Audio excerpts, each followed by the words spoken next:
Oh, I see you covering Palestine all of a sudden. Why don't you ever cover Ukraine? Exactly. No, famously, I famously am always, avoiding talking about the plight of Palestinians, and also then famously, I never talk about Ukraine. So Ukraine is being invaded and you're jump roping? Pogo.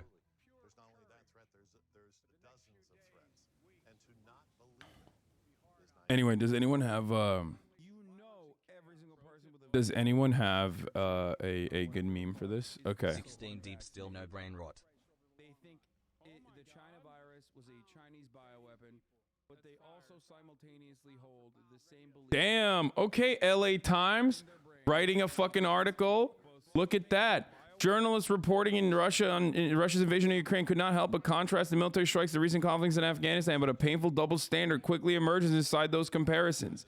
I dream, okay? I dream of a future. Inshallah, one day we will treat the Western imperialist dogs in the same way that we treat the Russian imperialist forces behaving in the exact same way. One day, okay? Inshallah, one day. One day, we will look towards Western and Western adjacent, Western aligned forces of evil destroying the fucking planet.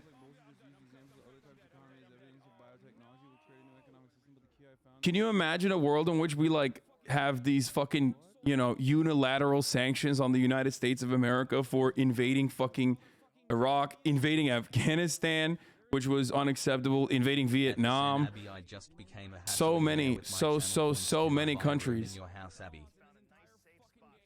Russian UN ambassador echoes the big lie on UN floor. Oh God, that's such a painfully American approach to this. The big lie. He said the United States, where the legitimately elected president of the country was overthrown. I hope everyone is having a fantastic Dude, what's up with the 3 Republicans who voted against the anti-lynching bill, dude? They're pro-lynching. What do you want? What do you mean? These anti-lynching bills are literally symbolic. Do you understand? It's not even like the least you can do. It's less than the least you can do. It's just straight up like, hey, racism is wrong.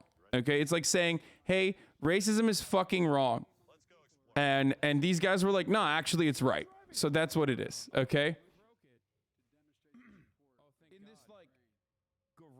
This is not new, by the way. This happens like all the time. There's always like some fucking random. This is the House of Representatives we're talking about, okay? There's a lot of fucking freaks in the House of Representatives.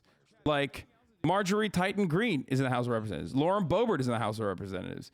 That fucking Clayton, whatever, my favorite Louisiana man is in the House of Representatives. Like there's some actual fucking psychopaths there, okay? Some real goblins. So of course, like, there's always going to be some people who are like, nah, I'm straight up. Like, I'm a fucking racist, brother. I'm so goddamn Clay motherfucking Higgins, baby. Yeah, I mean, I don't even know if he said no to that. He probably didn't even say no to that. Paul Gosar is in the House of Representatives. Paul Gosar literally memes about being a fucking groiper, even though he's like 700 years old. Anyway, so these people are fucking... I mean, there's some real psychopaths there, okay? So, anyway, I'm live. We're talking about the 7th day of Ukraine's invasion. I love Joe Rogan's facial expressions, thinking about like how ridiculous Russia, Texas primaries, conspiracy theorists are. When like State of the Union recap. He's quite literally that dude. Anyway.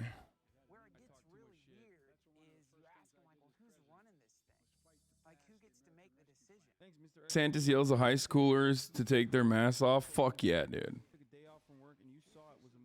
What about Ukrainian soldiers being raised to Indians and Africans not letting them cross borders? Dude, I've talked about that every day. Like, I don't know why you think this is something that escapes my coverage. I've talked about that particular instance every fucking day. Comrade Caitlin, you giving anything up for Lent? I'm literally Muslim and not even a good one at that. So I'm not giving up anything for Islam. So I'm definitely not going to do that for some fucking other Christian shit, okay? Copy pasta, sure. But like I wonder if someone actually wrote that unironically at first. Hard, bro. Like, well, we'll see about that. Who's making the decision? Look at the nations who decided not to condemn Russia, then come back to me on racism. Wait, what? No, the funniest thing is like Russia's anti-fascist conference that they're holding. It's pretty funny.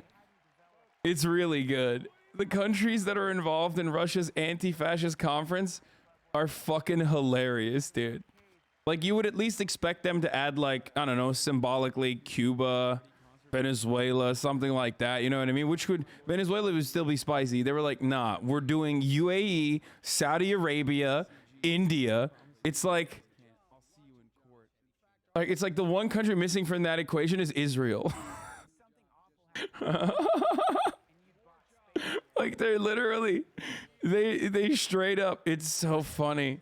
They were like, yeah, just invite America at that point, brother. What are you doing? You know what I mean? You're just like, at that point, you're not, I don't know what you're doing, but it's not anti-fascism, okay? Yes, there was a General Assembly where they fucking got together and said, hey, Russia, you better stop it, okay? Yes.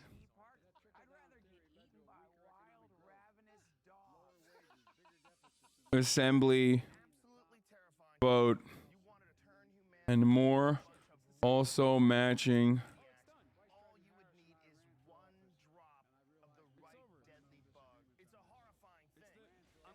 later during Elden Ring 4. It now.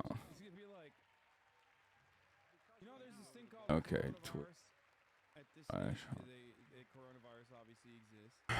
All right. Hey, maybe Putin should give up invading Ukraine for Lent. How about that? Just a thought. Hassle. Damn, fucking own, dude. I figured it out. The most terrifying thing that I am seeing is bacteria that we can't treat with antibiotics anymore, that have set medicine back 80 years, and patients are dying of those infections already. These totally resistant bacteria. I don't know what the fuck this is. Four Russian fighter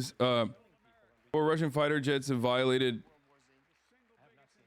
Swedish airspace on Wednesday. I don't know what that is. I don't know how real that is. I don't know what's going on. Big W for Turkey. Not sure if you've heard. Yes, I have heard. Appreciate everything you do. Yo, have you seen the zombie movie? I love his brain, dude. How can you not love this man? I mean, seriously, like, this is what I wish Joe Rogan was back to this shit, okay? Because please talk about Chelsea being sold and all the money would go to the victims of war, 2 to 3 billion euros, and they demonize Abramovich because he's Russian. Wait, what? Is that for real? Anyway, look, we'll do that in a second. We'll talk about Abramovich in a moment, okay? THIRTYEIGHT. What is this? And a great clip by Ali Abunimah. What is this? BT Newsroom. I don't know what this is, but Ali is he's good. He's the electronic intifada guy, right? I mean, he's cool. He has good takes. Hold on. Ukraine set up a hotline for African and Asian students trying to escape. That's pretty good. Peepo Babaclap. Good stuff. We've established an emergency hotline for African, Asian, and other students wishing to leave Ukraine because of Russia's invasion. We are working intensely to ensure their safety and speed up their passage. Russia must stop this aggression, which affects us all. That's one entirely feasible doomsday scenario that a lot of people are Has the pre-watch, dude. Yo! I mean, of course he was gonna say that. Of course he was gonna say that. Coronaviruses are not new. Like, it's just not. COVID is not new. Yeah, I'm gonna buy Chelsea. Yeah, I have enough, so I'll buy Chelsea. Vaccine for coronavirus for a very long time because it's something that impacts their cattle. Okay. we think we rule the planet. No, they rule the planet. They formed the atmosphere, the planet. The Sun found out you're buying Chelsea. Turkish Muslim businessman 9/11 row leaked. breaking news. I mean, I'm putting that as the meme for the fucking. I'm putting that as the meme as the blast off tweet. Okay, here. Yo, let your friends know. Let your family know. Let your dog know. We're live and alive. We're blasting off. Okay, there it is. Here it is. Absolutely. And in fact, microbes are the most adaptable things on the planet. The future of humanity. Okay. Let's get started. This guy with his folder full of Facebook memes, though. That's kind of weird. Here he has a disease expert, and he's just taking. Russian can't pay on Steam using Visa and Mastercard, but PayPal still works. PayPal is not sanctioned. Russian jets frequently violate Swedish and Finnish airspace to test out reaction times. They have just done it more now. We did it. It is true that Russian jets just flew over Swedish airspace. It was in the Swedish national news. Okay, got it. Likely evolve as episodes of our wits versus their genes. They're still using their genes to adapt, and the scary thing is Despite the title of the show, he's not questioning that professor at all. Yeah, it seems like Joe Rogan's not questioning. Okay, so couple things. Okay.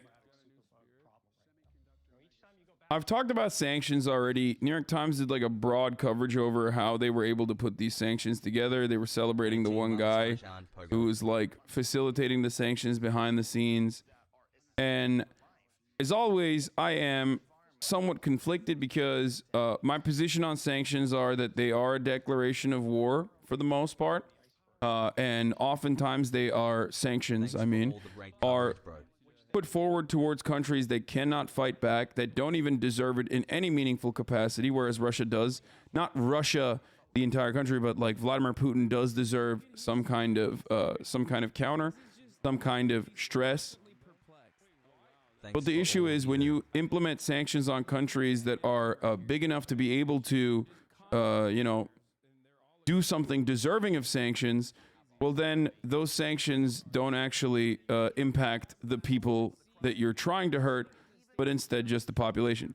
Sanctions always are going to hurt the population. It's an act of collective punishment with the ultimate goal of the public creating an uprising where that starvation and the economic collapse creates an uprising within the country that is being targeted with the sanctions, with the hopes of regime change. It has never worked, to my understanding. I know Anthony Blinken is live right now, so we're gonna go there. I'm gonna listen to what he has to say, but it has never worked. It only works in harming people, in hurting people, and it doesn't necessarily have it doesn't necessarily work. It just makes people feel good. It makes us feel good like we're doing something. But also on the other side, it's like, what else can you do? Because you have to do something towards Russia. You can't just like let Russia do something like this, right? I mean, this is completely unacceptable. You can't let America do shit like this. America does shit like this all the fucking time. And you should be able to at least push back against America in a similar capacity. But America is the world dominator, so it doesn't work that way. So I think about this a lot. Asman got his entire chat shouting against him the other day, saying exactly what you're saying now about sanctions. Yeah, but Asmongold is a very large audience of people who are probably only getting information from mainstream news, and only then, even when they get information from mainstream news, they're not like super focused on. They're not super focused on the like the history of sanctions and shit like that. This audience is a little bit more, I think, well versed in this sort of thing. Didn't this kind of work in South Africa, although it was an exception rather than the rule?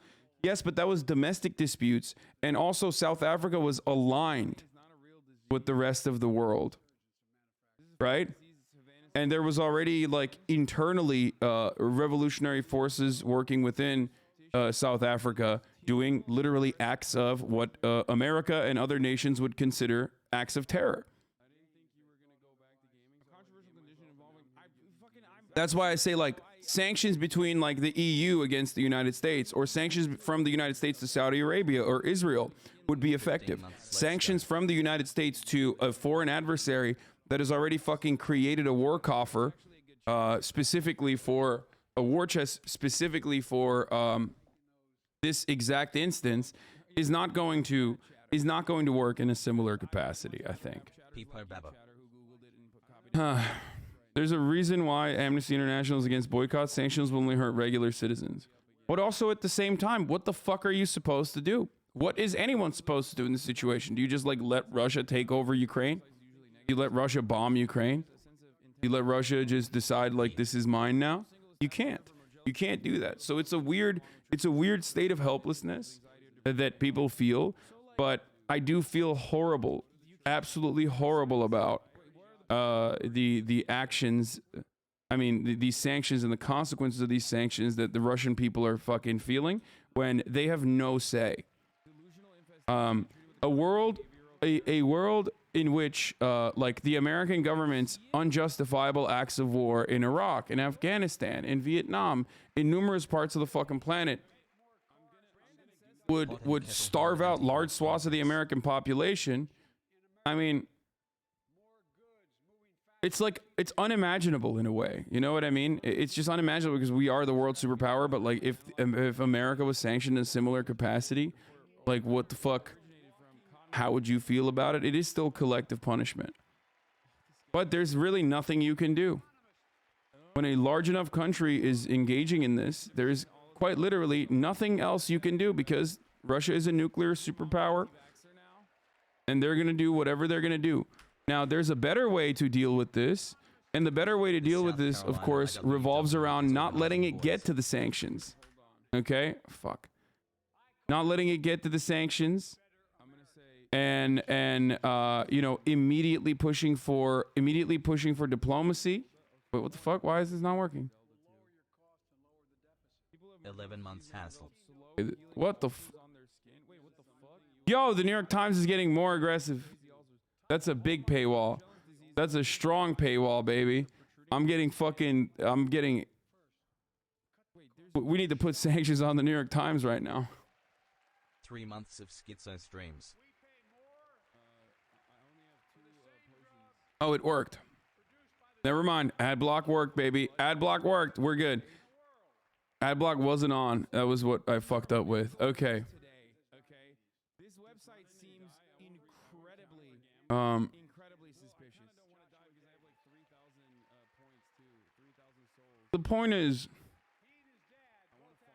The point is like it should have never gotten to this point. It should have never gotten to this place. It never ever should have gotten to this place. But if you believe that like Russia truly has like imperial ambition, and I would not have believed that until this past invasion and the way that this invasion has unfolded. If you truly believe that, then you're like, well, there's nothing you can do about it.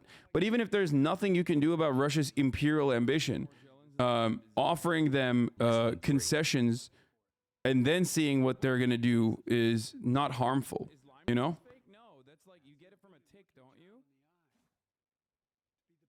Like, if they're going to do what they're going to do and you're going to fucking funnel guns and weapons into Ukraine regardless, which is what was going to happen and which was what was happening already, then trying out the path of diplomacy is still, I think, in the beginning. X sent me a video of her getting rawed out by dung eater. Christ, dude. Ukrainian citizens don't need a visa to enter EU, but foreign students obviously aren't citizens, so it's harder for them to enter. This doesn't mean they shouldn't be let in, but it explains why they're being separated at the border.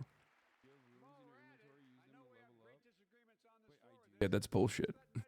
I'm just letting you know. Lucky 13. You just made that up. Like, I don't know if that came like recently, but Poland straight up waived all requirements. So I don't know where you're coming from in that situation.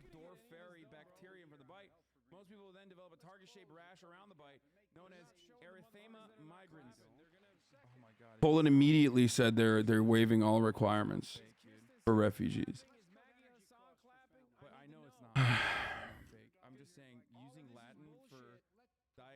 That's a game theoretic death spiral, though. Then it's always the best strategy to try to threaten other nations.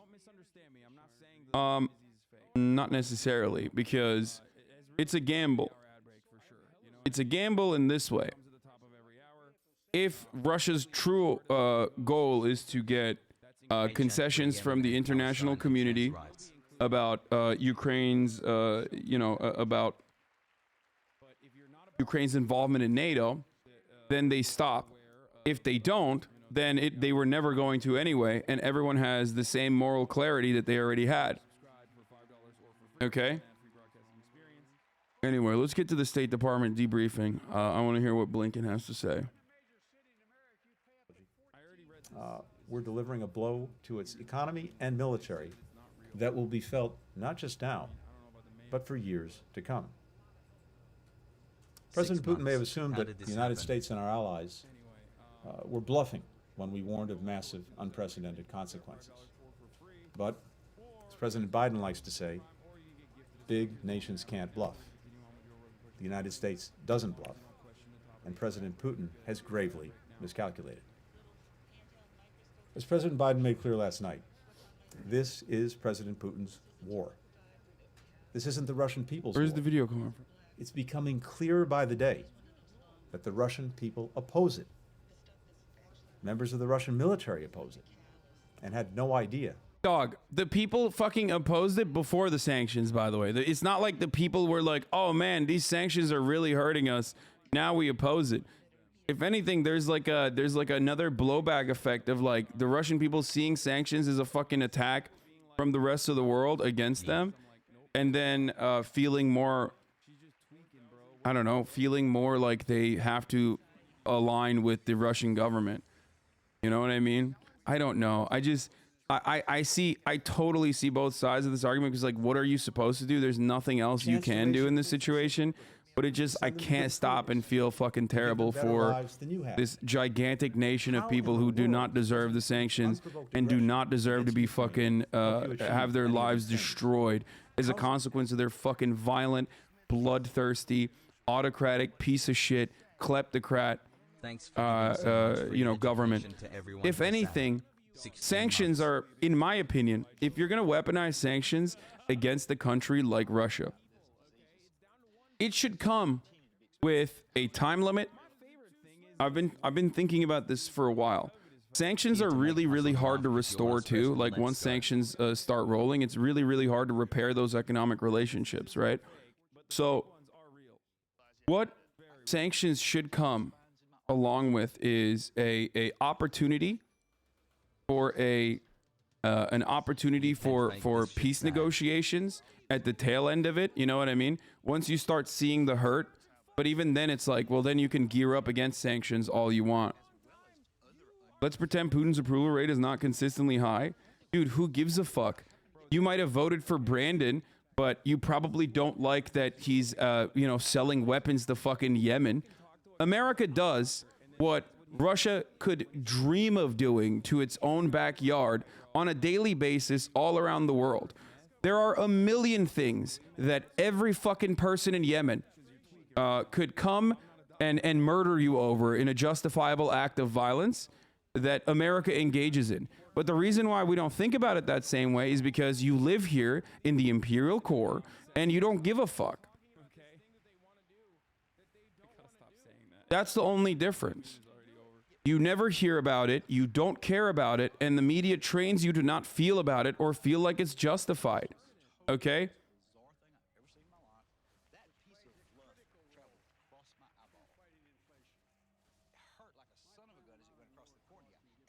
As bullshit as collective punishment is, the thing is that people of Ukraine are having to pick up guns for the first time to defend their homeland.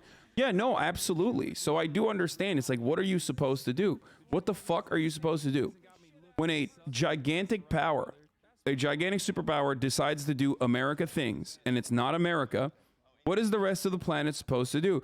Because the rest of the planet's reaction to Russia,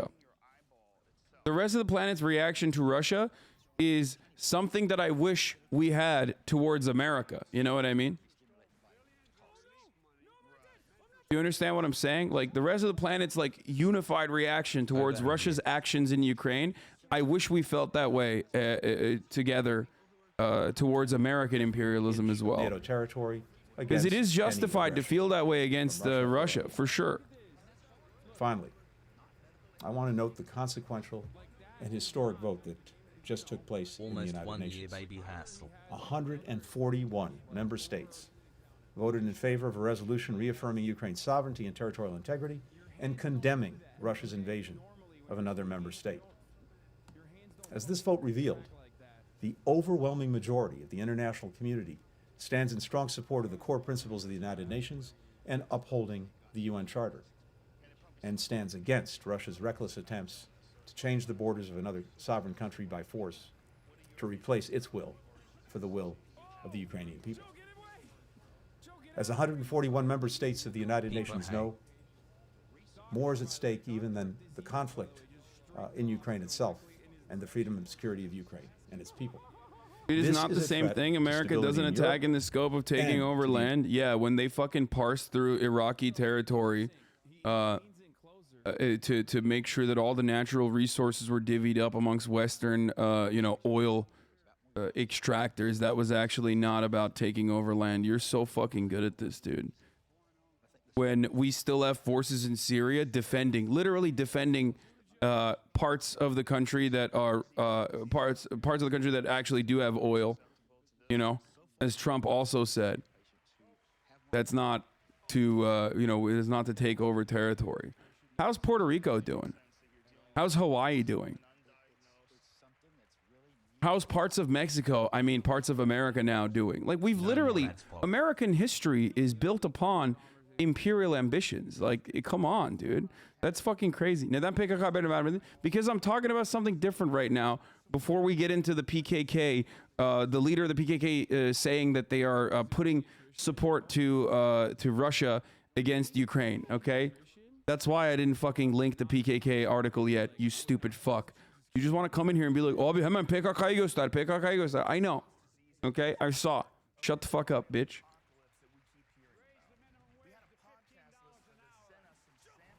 Love you, Hasan at HasanAbi at HasanAbi. Jesus Christ, man, decades ago, those decades of action are the reason why we can do whatever we can do. Anyway, this conversation is not even about America. The only reason why I bring up America for a lot of you is to drive home a point about our moral failures. I want you to understand our moral failures living in the imperial core. I want you to feel what if you do disagree with that sort of thing, I want you to understand that there are plenty of Russians who also feel in that exact same way. Do you get it? And they're getting punished. They're getting punished. Sucks. But remember that what you're doing when you try to justify America's actions in this way, or America's history in this way, is hilarious, because you're simultaneously saying, dude, Russia, Vladimir Putin's approval rating is really fucking high, dude, what the fuck? And then, yeah, which is why, like, it's justified to fucking harm the Russian citizens, actually, and engage in collective punishment. But also at the same time, like, America's actions are totally different than Russia's. No, it's like our imperialism, our neocolonialism is better than anyone else's. That's just what happens when you are the hegemonic superpower. That is the truth. We are the hegemonic superpower. The world in the aftermath of World War II was the world in the aftermath of World War II became an American world, and that only solidified in the aftermath of Cold War. And basically, that's where we're in. That's where we are at currently. It's changing right now a little bit, but that's what's going on. What? Oh yeah, it's great, man. I was looking for this one. Oh, it's Cool Ranch. I mean, there's still military bases all around the planet, like American military bases in Japan, American military bases in Germany, American military bases with American troops all around the planet. And then you say, and then you fucking sit there and you act like, that's not imperialism, when of course it is. Imperialism is not something that just Russia does. Okay? Even though what Russia is doing in this circumstance is imperial ambitions, absolutely. Trying to overtake a country through violent means in an effort to try and pacify them and demilitarize them is imperialist. There are many different ways of doing this. America does soft power imperialism and also boots on the ground military warfare imperialism. But it's just such a normal part of life for all of us, a normal part of our existence that we don't even recognize it. We don't even think about it. And that's the difference.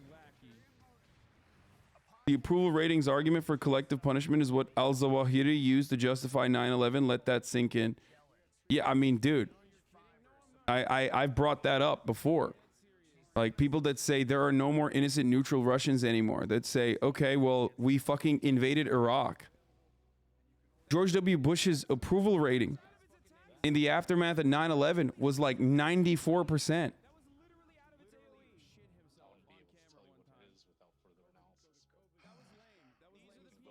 It's a crazy fucking take.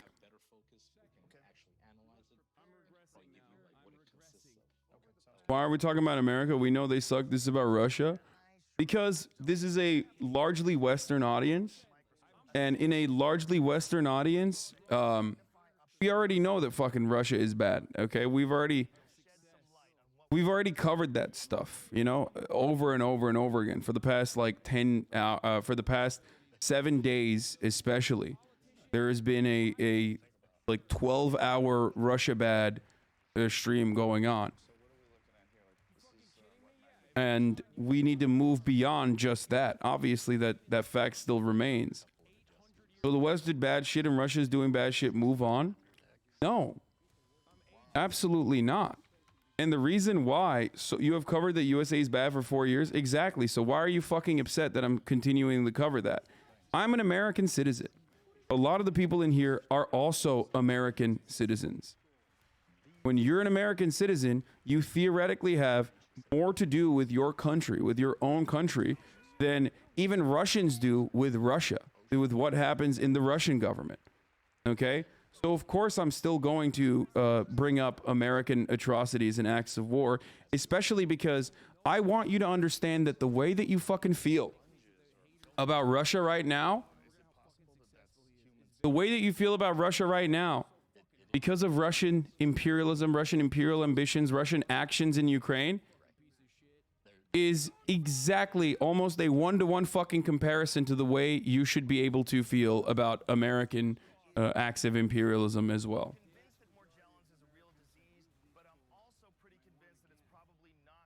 This is not an opportunity to deflect the attention away from Russia, considering the fact that there's still a fucking banner up top that says, you know, Putin is very bad, okay? And that I have covered the Russian atrocities, I think, quite adequately over the course of the past fucking week, or even longer than that. But you have to remember, Chomsky echoing what you're saying, of course, Chomsky says this all the time. Here's Chomsky's take on sanctions, even though I also, once again, I have to clarify, I don't know what to say about sanctions in this situation, because like it's a sense of helplessness that has also created this situation with sanctions, because there's nothing else you can do. But here's Chomsky's take on sanctions. So if you take a poll among U.S. intellectuals, support for bombing Afghanistan is just overwhelming. How many of them think that you should bomb Washington because of the U.S. war against Nicaragua, let's say, or Cuba, or Turkey, or anyone else? If anyone were to suggest this, they'd be considered insane. But why? I mean, if one is right, why is the other wrong? When you try to get someone to talk about this question, they just won't try. They can't comprehend what your question is, because you cannot comprehend that we should apply to ourselves the standards you apply to others. That is incomprehensible. Now, you know, there couldn't be a moral principle more elementary. I mean, all I have to do is read George Bush's favorite philosopher. You know, there's a definition, famous definition in the Gospels of the hypocrite. I mean, the hypocrite is the person who refuses to apply to himself the standards he applies to others. by that standard, just, the entire commentary and discussion of the war, so-called war on terror, is pure hypocrisy, virtually without exception. Can anybody understand that? No, can't understand it. If you take a Yeah, I mean, he's still old as fuck, even though this video is old as fuck as well. U.S. imperialism on the whole has been good. Greatest decrease in extreme poverty, huge increase in life expectancy, large flow of capital from rich countries to poor ones. Dude, these kinds of takes are so fucking, like, abysmal, so morally abhorrent, so disgusting that I almost want to fucking, face the TOS head on and show you a compilation of fucking war crimes that the United States imperialism has created in Latin American countries, in Africa, in the Middle East. Like, show you the fucking dead babies, line the fuck up just to get banned for like a month, just to show you how disgusting America has been around the world. It fucking blows my mind how stupid you can be. Imperialism is imperialism. There is no moralizing imperialism. There is no civilizing force of imperialism. You only think that way because you are no different than the fucking aristocrat's child in colonial British Kingdom. Okay, that's what you're doing. You're like, oh, we're going in there and we're actually civilizing these barbarians with our Maxim guns. Very good, very good. These barbarians, they're in tribes. They're killing each other with spears. Thank God for the Maxim gun. Like, that's what you're doing. It's like, it's good when we kill people. That's what you're doing. That's your take. That's your approach. And every country that is imperialist in nature, of course, has people who have the exact same fucking attitudes like this. No, that's not bait. That dude literally thinks that way. I've heard him say shit like this before.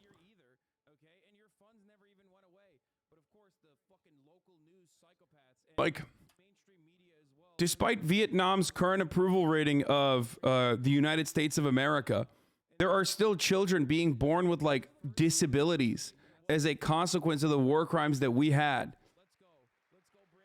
A consequence of the war crimes that we engaged in fucking South Vietnam. Not even North Vietnam, in fucking South Vietnam. So miss me on that shit, okay? Do you remember my takes from 6 months ago? Smile? No. And also, I love when people say American imperialism has been a force for good. Are you a dengist? Like, I don't understand.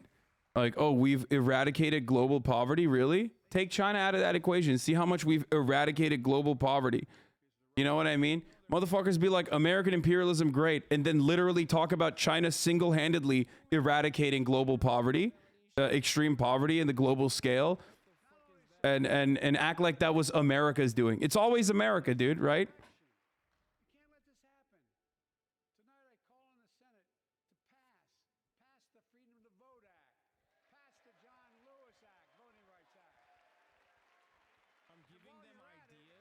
The flow of capital, they destabilize our countries just so they can get bananas and diamonds cheaply. That piece of shit has never left NA once in his fucking life. Exactly. Destabilize a country, ensure that no nationalization occurs. The country is already poor. Now they're trying to fight a fucking war in the midst of a civil war that's probably occurring as a consequence of American goading. And then they fucking turn around and they say, hey, now that like we forcibly put our guy, our puppet, in a position of power and in the throne of control in your nation for the crimes of wanting to nationalize an extraction industry or any kind of like key sector that is important for our Western interests. Now we're just going to fucking pump you full of IMF loans. Okay. But those loans are conditional. Those loans are only going to go back to, again, Western companies, okay, multinational corporations that operate at the heart of the imperial core. Once again, you can only use them on our companies. They're going to come in, they're going to build the fucking, they're going to build the refineries. Okay. And those refineries that we are building, they are conditional too. They come with a fucking high price point. You can't have anything to do with the profits of your own fucking soil, of the own oil that we extract from your soil for the next 20 years, 30 years, 40 years. Who gives a fuck, right? You don't have the technological advancements to be able to build that on your own. Then the secondary consequence of those IMF loans is also austerity measures. You have someone finally, like maybe a social democrat after fucking 10 years of like horrific dictatorship regimes, ultimately get toppled by either direct action, violent revolution, or even the fucking ballot box in certain circumstances. And now you have like a social democrat or even a socialist, right? But usually like a tepid social democrat that comes into a position of power, Lula, okay? And even then it's like, all right, well, that's not acceptable either. You can't actually fucking do the things you want to do even as a social democrat. You can't fucking change the course of your own country. You can't change the policies in your own country. And the irony, of course, is that you can't do that in America either.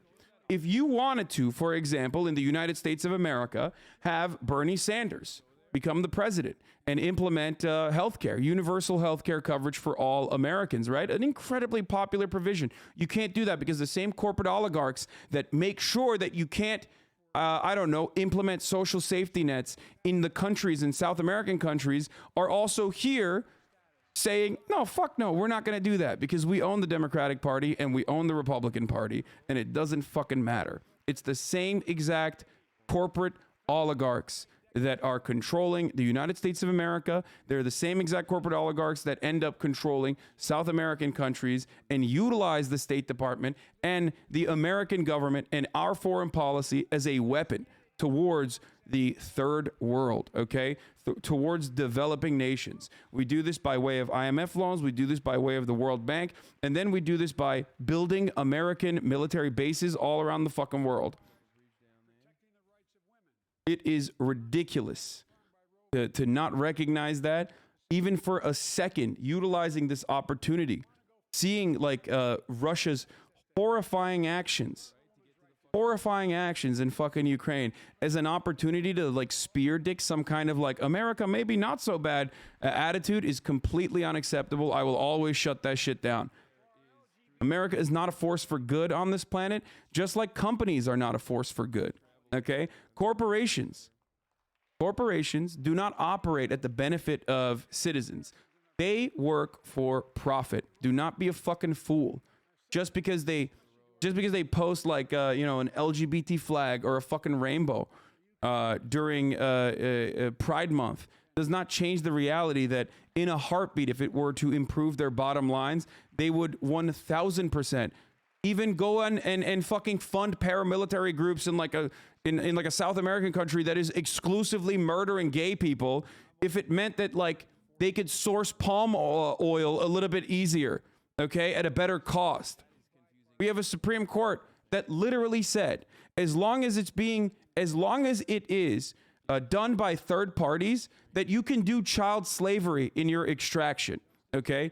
American and European companies can technically take advantage of child slavery, okay, in distant nations, as long as it's done by third parties and you just have no accountability over that. That's crazy that that's going on. By the way, the murder squad and the assassination of labor leaders is something that Coca-Cola did, for the record. That's a real thing. Coca-Cola literally had fucking death squads kill union leaders.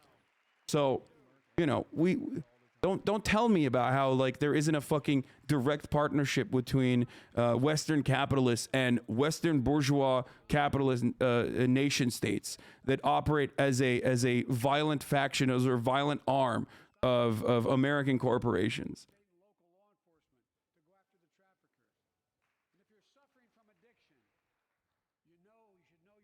I think it's important to note that the slavery verdict was last year regarding Nestle chocolate. Yes.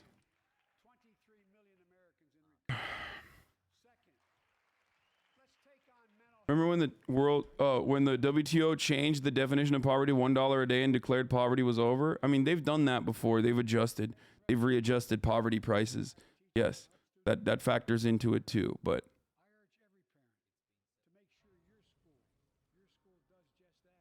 you act like China didn't grow in large part because Nixon opened up China up to Western capital and the U.S. didn't sacrifice its industrial capacity in the process. U.S. sacrificed its industrial capacity in the process? You are such a fucking delusional fool. Okay?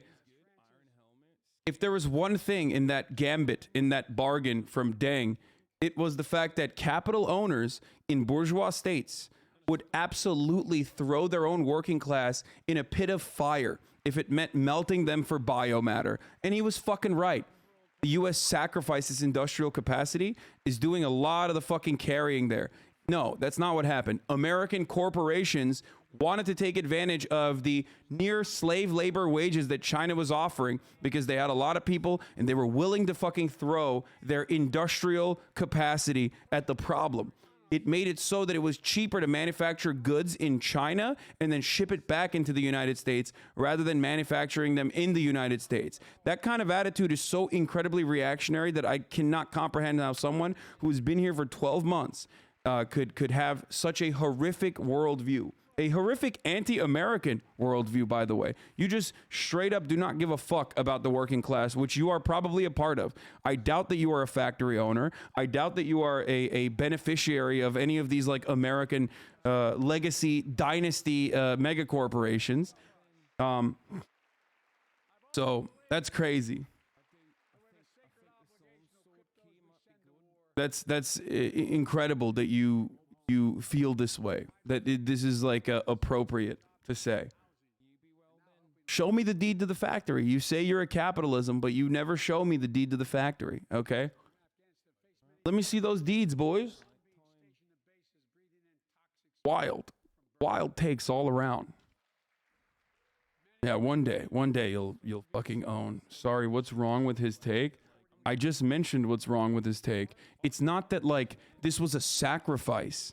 Okay, it was never a sacrifice. People who try to moralize capitalism fail to comprehend the foundational the foundational observation of capital. Okay, there is no good or bad. It's just capitalism. You can add moral values to it. You can ascribe moral values to capitalism. Okay.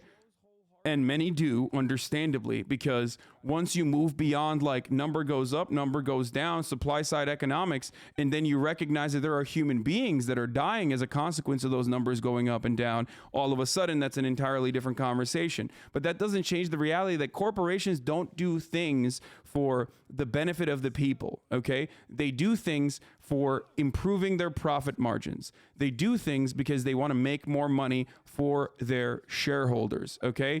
Increasing shareholder value is key in an increasingly financialized world, okay? This is how finance capitalism works.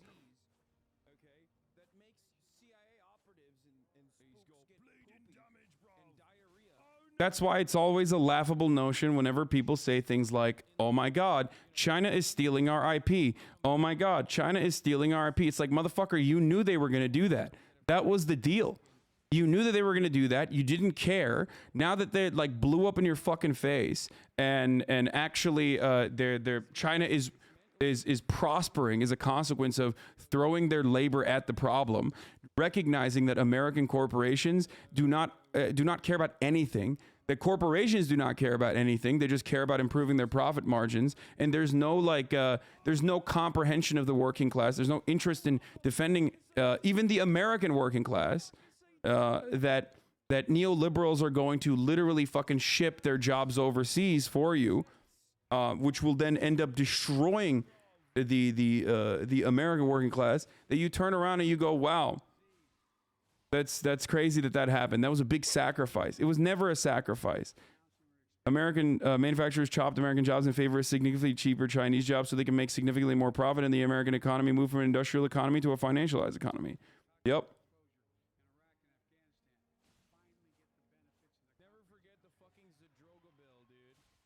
Anyway. How do you say these on the Amazon website is above me, man? I mean, listen, I think this is a Lenin quote, but like the reality is I am powerless. Okay. I do not present a serious threat to the hegemonic power of capital. Of course not. I'm just one fucking dude with 46,000 people watching, you know? And I believe Lenin was the one who said, they will sell us the rope in which we hang them. Like the capitalist bourgeois class will sell us the rope by which we string them. As in, if it's profitable for Amazon, and it certainly is profitable for Amazon to have me on their fucking website, then they don't mind me doing agitprop, especially because it doesn't matter. It doesn't matter how much agitprop I do, because ultimately there is no labor momentum in this country. There is no viable way to like hurt the Lenin said I streamed to 46,000 people. I mean, this is nothing. I'm saying that like, why does he still need to be a part of the Democratic Party apparatus? Like, why do we just have like I mean, there's a lot of quotes that are paraphrased, and there's a lot of quotes that are attributed to like Lenin or Stalin or whatever the fuck that's not real, but I think this one is Lenin. I think they will sell us the rope. The Capitals will sell us the rope with which we will hang them. Said it. The earliest match located by Key appeared in 1955 with a periodical called the Commonwealth Official Journal of the Commonwealth Club of California.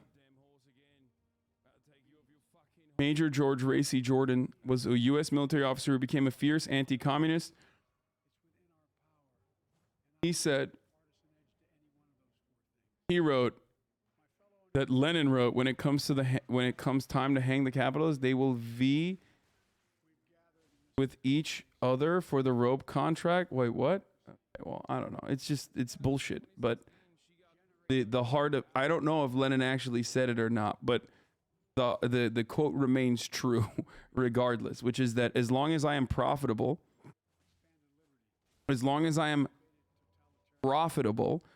then and I do not present a threat, a genuine threat to the established order, which I do not, then it's fine. People that say Hasan ML arc just never pay attention to what I regularly talk about. Okay? Part of the reason why I am not a fucking serious threat to Part of the reason why I'm not a serious threat to the established order is I'm a good old company man. I run the ad breaks at the top of the hour. I tell you, you can avoid those ads by subscribing. I tell you how you can avoid those ads in other means as well, but I can't anymore. Yeah. At the top of the hour, there's a 60-second ad break. And if you no longer want to see those ads, all you need to do is subscribe. You can do that for $5 or you can do that for free with a Twitch Prime. I think it was Lenin that said, just bought a Porsche with the money of my corporation. Lenin literally had like 11 Rolls Royces, by the way. So, I mean, he was actually a revolutionary. I am not. I'm just a Twitch streamer, which is something I repeat over and over again. I'm in the process of explaining to you how I'm not a big enough threat to the established order, but you still fucking say things along the lines of like, you're a hypocrite, you're whatever. Or you're comparing yourself to Lenin. I'm not. I'm only comparing myself to a guy who runs the top of the hour ad bait, baby. That's right. Here's the 1 minute ad break now, by the way. That's what Lenin said. Vladimir Ilyich Lenin. Top of the hour, every hour. 1 minute ad break now.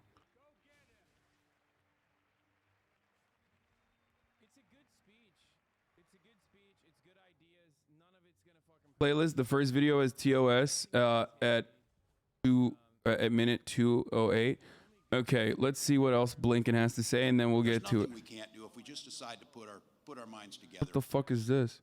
Coming here with Governor Evers, we joke a lot. I make a lot of bets on football and lose. I will admit that. So it's no more. That's it. It's a good Minnesotans there. But we know that our shared heritage, the folks who carved out this land, the folks who made the twin ports up here, a critical piece of the infrastructure. When we're in Europe, they talk about these ports and the connection it makes on trade and the things that will happen. All of those opportunities are out there, that clean energy economy, that new future, and it was dependent on this piece of legislation, and it was dependent on the shared vision. So I am grateful to be here. I'm grateful to the President. I'm grateful to our members of Congress, to our mayors, who the sense of pride that they feel in this area that we all feel. It's amazing. And I said I get the chance to introduce Governor Evers, and I asked him what you'd like me to say. Genuine question. What do you mean when you say show me the deed to the factory? it's a really stupid argument that a lot of fucking capitalism defenders make, where they say, you're saying you're a socialist, but here you are using an iPhone, which doesn't actually make sense because, you know, we live in social democracies that have created technologies that were literally, created or based on a platform by like even Russian USSR tech, or technology that was created without any sort of profit motive in mind, like the internet, right? So whenever people say like, you say you're a socialist and yet here you are with an iPhone, I say, oh, you say you're a capitalist and yet you are capitalists, okay? You own no capital. You are broke boy. You are a broke boy and your family is a bunch of broke boys. You do not have a deed to the factory. You think your 1997 Honda Civic is actually capital. It's not, okay? It's not. It's your personal vehicle, okay? You have no private property. You have no fucking capital. And you're maidenless, okay? So if you are a capitalist and you are defending capital, then show me the deed to the factory, okay?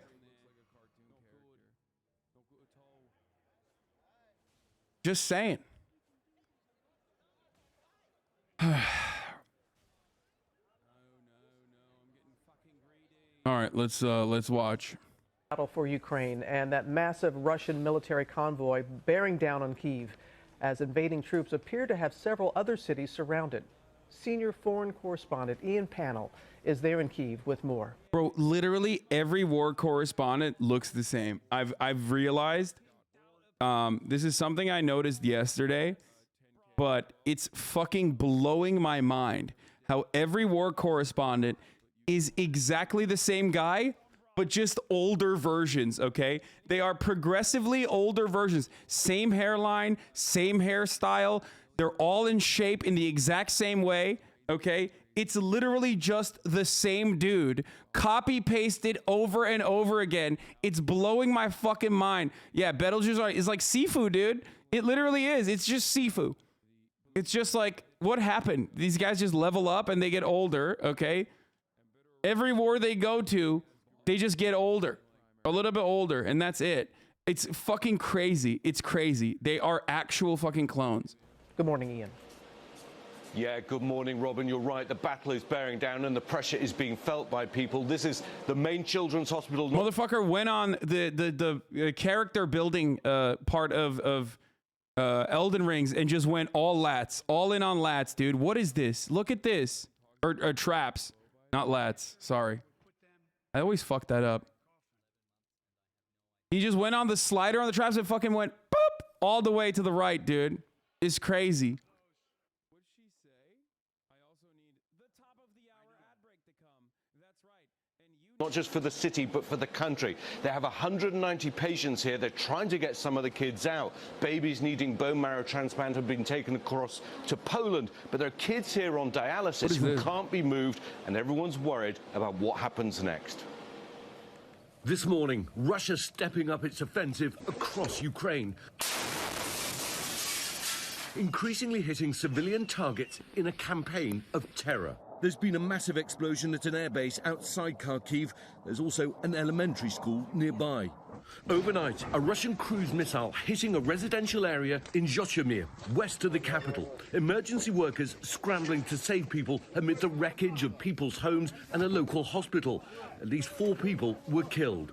And this morning, in the besieged city of Kharkiv, a regional police building was shelled. pretty sure that was a tactical nuke. Dude, shut up. That was not a... Dude, you're in... Yeah, dude, they're using tactical nukes, man. You got it. Like, they're actually using nuclear weapons in Ukraine. You fucking caught it.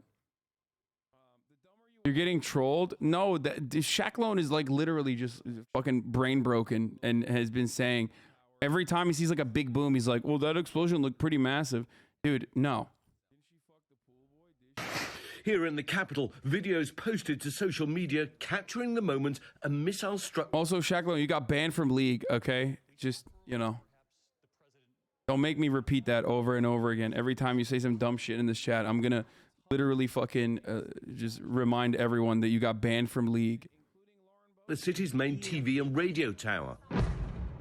This is no longer a war on the... Every single league player has been banned from league. What that doesn't change the reality of you getting banned from league. And also, yes, I agree. League should be illegal. I believe that League of Legends should be made illegal immediately.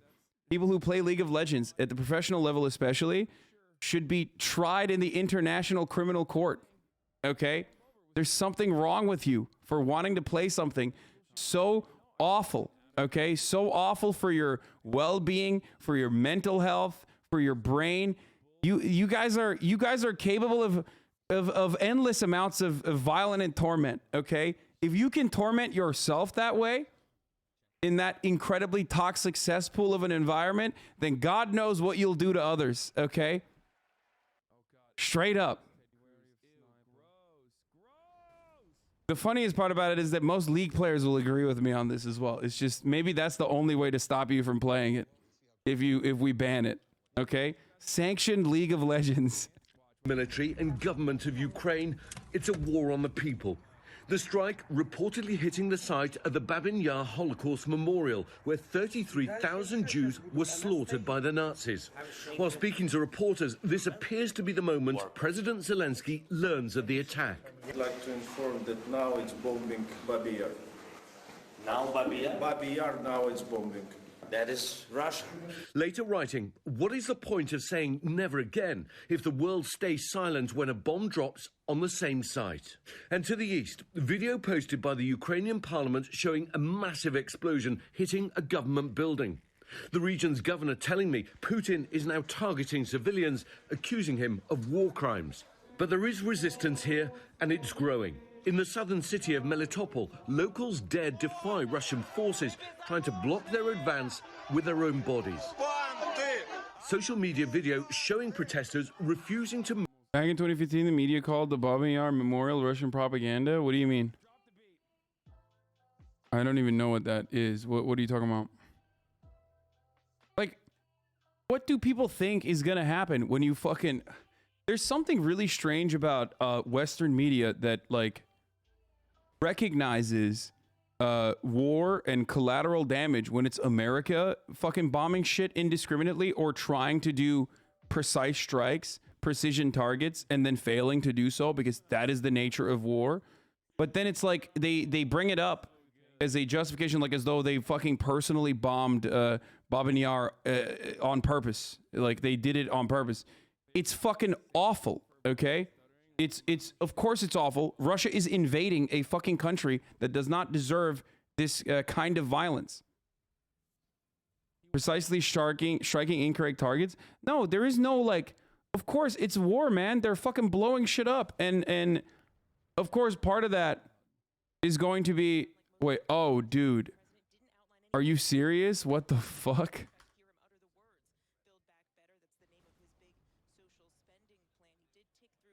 Let me see if I can get it. Is Ukraine's new Holocaust memorial also an instrument of Kremlin propaganda?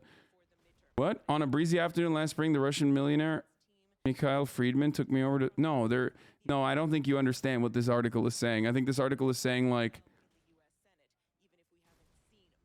I can't even read the whole article. This is so fucking annoying. Gaddafi, Libya, NATO weapons. What are you talking about? That's not real? What?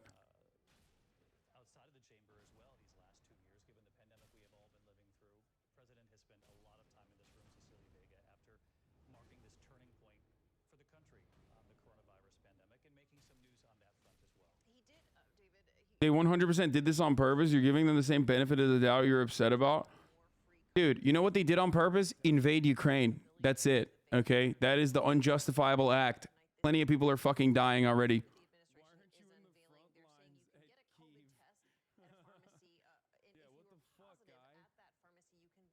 And there's more to come. Yo, I heard you were shit talking league. Yes. There's more to fucking come too. It's going to be much, much worse in the days. How do you live constantly being this amped up and on guard? I've been listening for a few weeks and I'm starting to feel emotionally exhausted. Genuinely asking, how do you deal with this? I'm brain broken.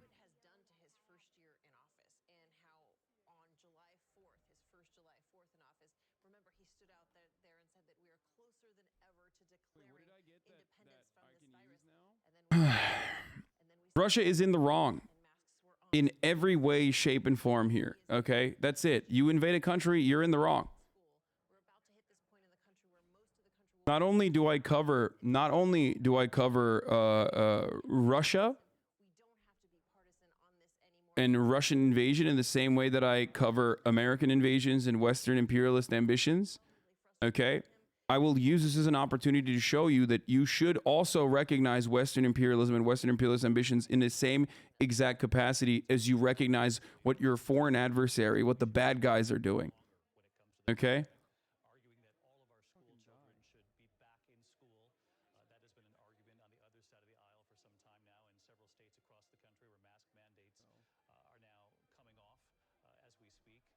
What is this?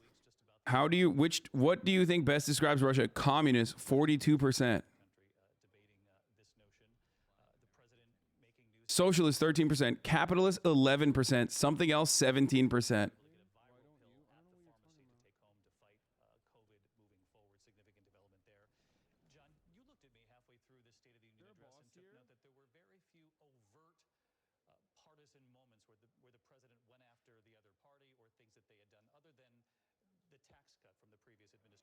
I understand Ukraine's obvious desire to ask NATO to officially step in, but don't they know that risking World War III isn't worthwhile? Bro, they're fucking dying. Of course they're going to ask NATO. World War III is already happening to them, okay? Of course. What do you mean? Like, of course they fucking want to ask NATO and a no-fly zone and all that stuff. I don't have a problem when fucking Ukrainians ask for that. I completely understand why... I completely understand where they're coming from with that demand, especially considering how much we've told Ukraine, like how much we've told people that, you know, we're gonna help you, we're gonna do whatever. I'm trying to convince my cousin in Ukraine to come to the USA, but he wants to fight.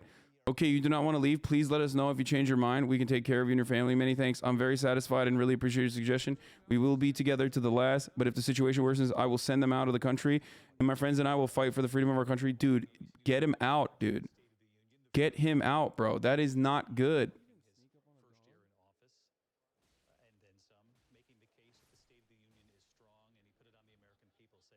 Listen, bro, if bombs are fucking blowing up on your head, if bombs are blowing up on top of your fucking head, if your home has been leveled, of course you're going to fucking want, any kind of help you can. World War III is already happening to Ukrainians. So I get that. I bet Hasan wouldn't stand up for his country, coward. I mean, it depends. It depends on the circumstances, but fuck no, most likely not. What do you mean, dude? What the fuck do you mean? What kind of weird, like, yeah, I'm a fucking coward. Yeah, 100%. You know, I'm anti-war, straight the fuck up. Like, should I be defending my country by going to Afghanistan and killing fucking 14-year-olds? Should I be defending my country by going to Iraq? Should I be defending my country by, I don't know, deploying to fucking Vietnam? Fuck no, dude. None of that. None of those are worthwhile endeavors. Now, of course, it's a little bit different for Ukraine because they're actively being invaded by a larger imperial power. But even in that situation,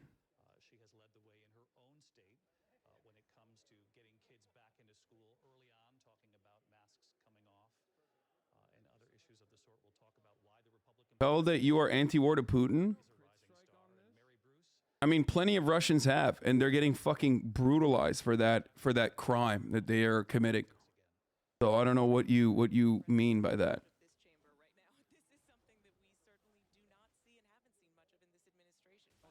Actual defense is different from invading, though. That's why I said it depends. It's entirely dependent on what's going on and what the situation is.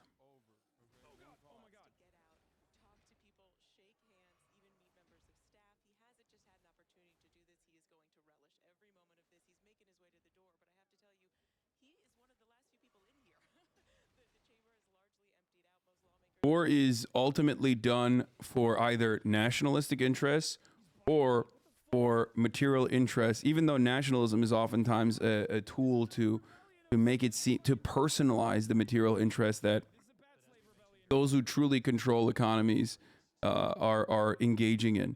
There are very few endeavors. There are examples of anti-imperialist acts, and what Ukraine is going through is one of them, certainly. Okay. In a similar capacity to trying to purge the Americans in Afghanistan, in Iraq, Palestine. These are anti-imperialist acts. But ultimately, war is conducted by oligarchs, or war is being discussed by oligarchs who will never send their children to the field of battle. Okay? You're going to go and fucking die.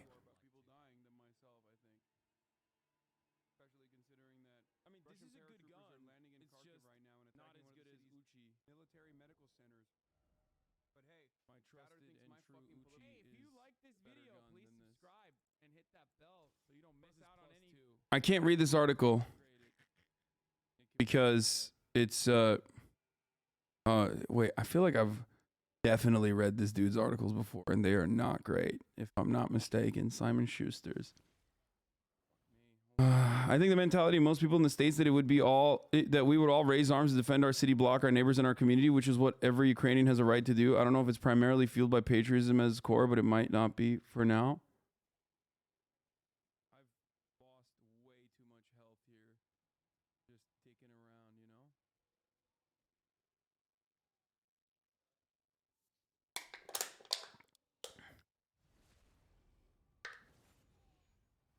Anyway.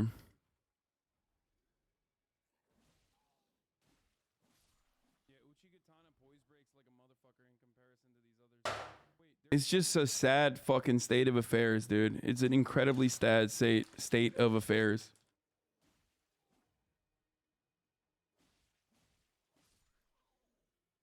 Outline.com in front of the URL.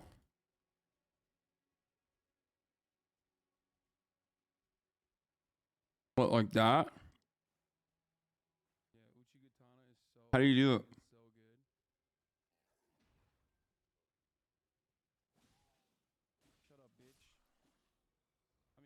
Russia and US aren't doing imperialism. Mersheimer told us so. What do you mean?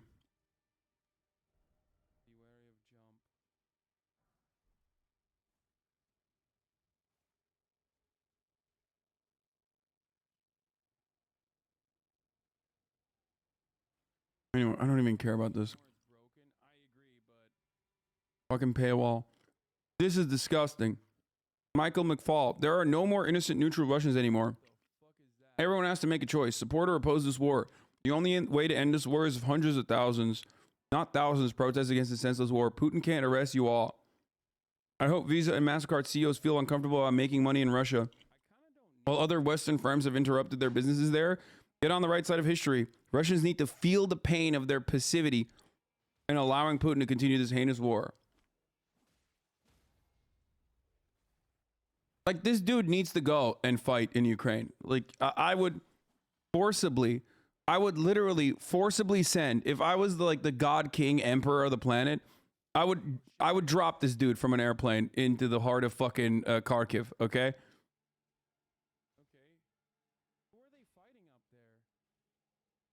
Straight up. Not in a video game. I mean, like, with a parachute. Like, go ahead, dude. Russia kills civilians. Oh, this is a really good one, too. Russia kills civilians deliberately. The U.S., on the other hand, merely kills civilians accidentally. 7 children killed in the U.S. drone strike in Kabul. That was an accident, and you know it. Putin is deliberately killing civilians to terrorize Ukrainians. Your whataboutism at this horrific moment. Like, he literally can't even have the moral high ground that many Russians have, that he is demanding of Russians. He literally openly is demonstrating the hypocrisy on the timeline, turning around and saying, no, we actually kill children accidentally. Russia kills them deliberately. We kill them accidentally. Motherfucker, you're worse than those Russians that you are demanding protest their government. They at least have a very significant fear of being jailed, being brutalized. You don't even have that. You could very easily in America say, what we are doing, as I have time and time again, what we have done time and time again is completely morally abhorrent without any sort of fear of jail. And yet this motherfucker literally can't even get himself to say that. Your whataboutism at this horrific moment in history is disgusting given your employer. I hope it does not represent the official view of your government. Oh, Jesus. You don't want to know what their fucking official view of their government is. This is how McFaul reacted when he found out that Evo Morales, who was at the time the democratically elected socialist leader of Bolivia, was forced into exile at the barrel of a gun. Morales has fled. Excellent. Incredible stuff.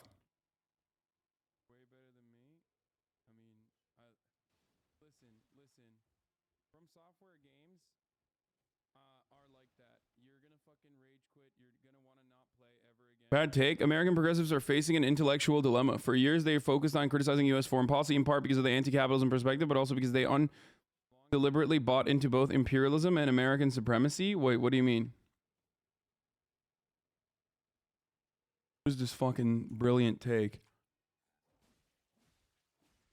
Oh, come on. I hate that when they fucking bite. What the fuck? Son of a bitch.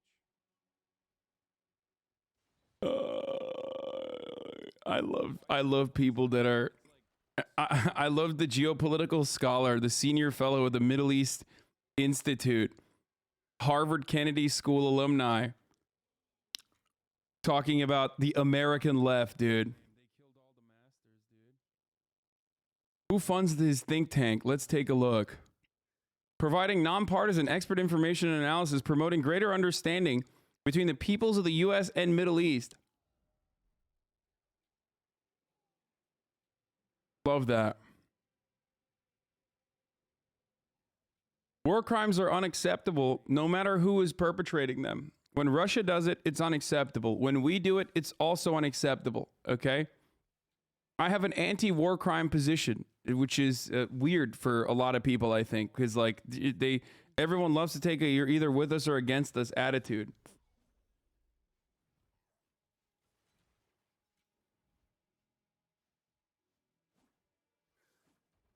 The Middle East Institute makes available its annual audited financial information, including contributions.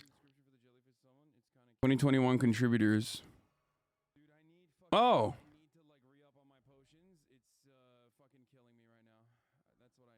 $1 million, or well, $1.7 million from the United Arab Emirates. That's interesting. That's cool. 200,000 from the Saudi Aramco Services Company. Broke boys over at the Lockheed Martin Corporation only gave 50. Occidental Petroleum with another 50. Princeton University with a 50. Interesting. Anyway, let's continue. So cool stuff from this guy. Okay, anyway. The American progressives are facing an intellectual dilemma. For years, they focused on criticizing U.S. foreign policy, in part because of the anti-capitalism perspective, but also because they undeliberately bought into both imperialism and American supremacy. I'll explain. Okay, so let me tell you what he's going to say. I haven't even read this yet, but I'm going to fucking guess. Okay? My guess is he's going to say American leftists greatly overestimate America's imperial power. Okay? And that's why they act like only America can be bad. And that's why they're forgetting that Russia is bad in this situation. Let's take a look. If maybe I'm wrong, maybe I'm right. American progressive millennials never experienced a threat from another great power. They grew up in an American-dominated global scene. I wonder how that global scene became the global scene, by the way. What was the fucking cost of blood? What was the blood cost of that America-dominated world? I wonder where that came from. Okay? Their worldviews are shaped under Bush, Clinton, and Bush, where the U.S. almost did whatever it wanted. I wonder how they did that. The main global event for progressive millennials was the invasion of Iraq. While they spent their adult life criticizing it, it left them with a deep sense of guilt and shame. They became very introspective and self-critical, but it's not the full picture. The sense of guilt, coupled with a distorted view of global politics where the U.S. is always secure and dominant, resulted in progressive millennials buying into two notions they loathe: American supremacy and tolerating imperialism as long as it's anti-U.S. dominance. Putin's Russia has been one of the most imperial forces in the world. but it's anti-American dominance too. For a long time, progressives didn't feel threatened, and they focused more on the anti-American side of Putin and widely ignored his imperial ambitions. Same with Iran. What the fuck? What does he mean with Iran?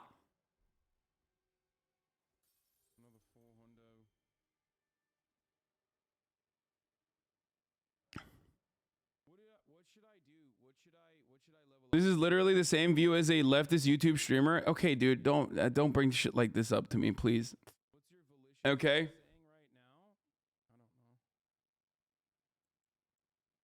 Iran. The imperial power of Iran, dude. God damn, bro. That's where that fucking Saudi funding kicks in, I think.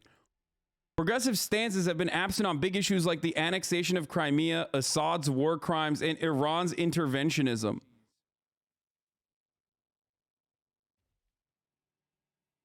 The focus was on where they saw the U.S. policy being wrong, like Yemen, Israel, Palestine, and Cuba. Okay. Okay. Okay. Let me point to something here. Yemen, Israel, Palestine, and Cuba are not happening in America's backyard or inside of the United States of America.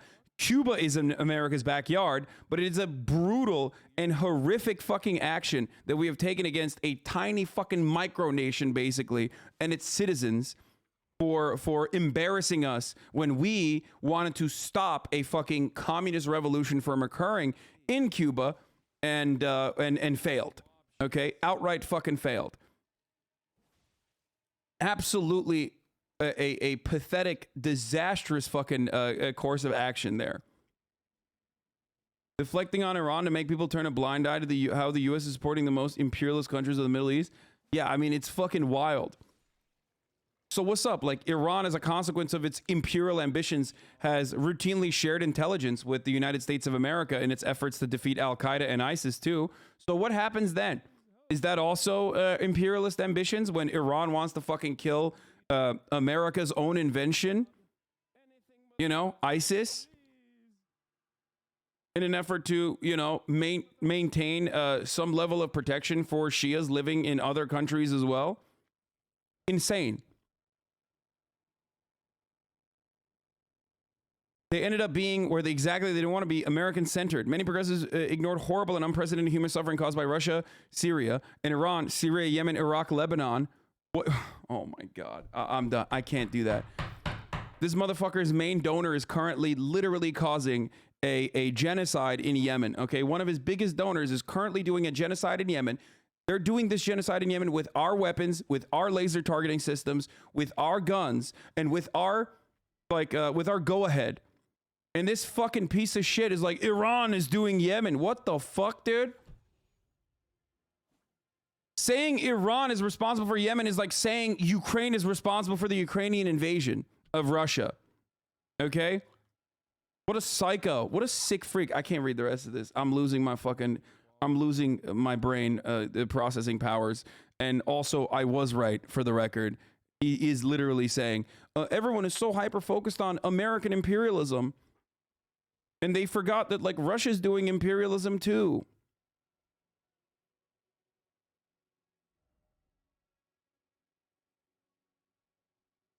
McFall feels differently about the elite Russians. This is one day before. The West should signal clearly that they will unfreeze assets and lift sanctions on Russians who actively press Putin to stop this war. We want these elites to defect. Oh, so he wants... Wait. So this motherfucker wants literally... Russian, like regular Russians who have no say in the matter to be able to, they get fucked. Fuck those guys. Okay. But the Russians, the oligarchs that do actually say, no, Putin, you better stop it now. Like, that's cool. Holy shit.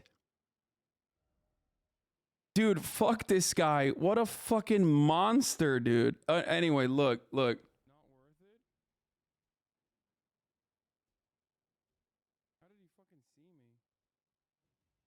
I know trusting intelligence can be flaky. Richard Engel reports around 6,000 Russians killed in Ukraine so far. 2 Western officials tell NBC News that about 5,800 Russians have been killed, a number in line with Ukraine's estimates.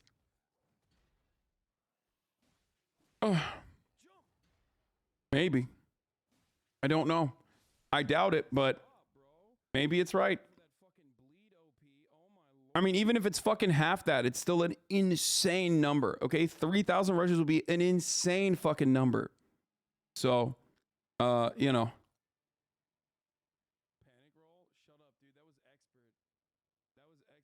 What is this? First official numbers? Russia says 498 of its soldiers were killed and 1,500 have been wounded. Wow. Okay, now I'm beginning to believe the fucking Ukrainian estimates then. Holy shit. Yeah, okay. Now, yeah, this is... Okay, never mind. Maybe the Ukrainian numbers aren't fucking that far off. Holy shit, dude. That's a lot of fucking... The ministry also said that more than 2,870 Ukrainian soldiers and nationals have been killed and about 3,700 were wounded. The numbers could not be independently verified. There was no immediate comment from Ukraine.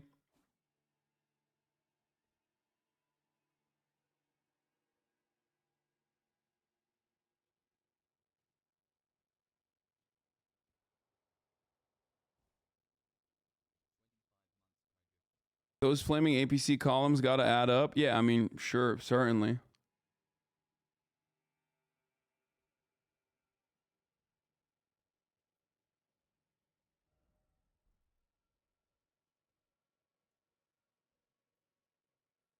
It's likely neither number is correct and it's somewhere in between. Yeah, of course.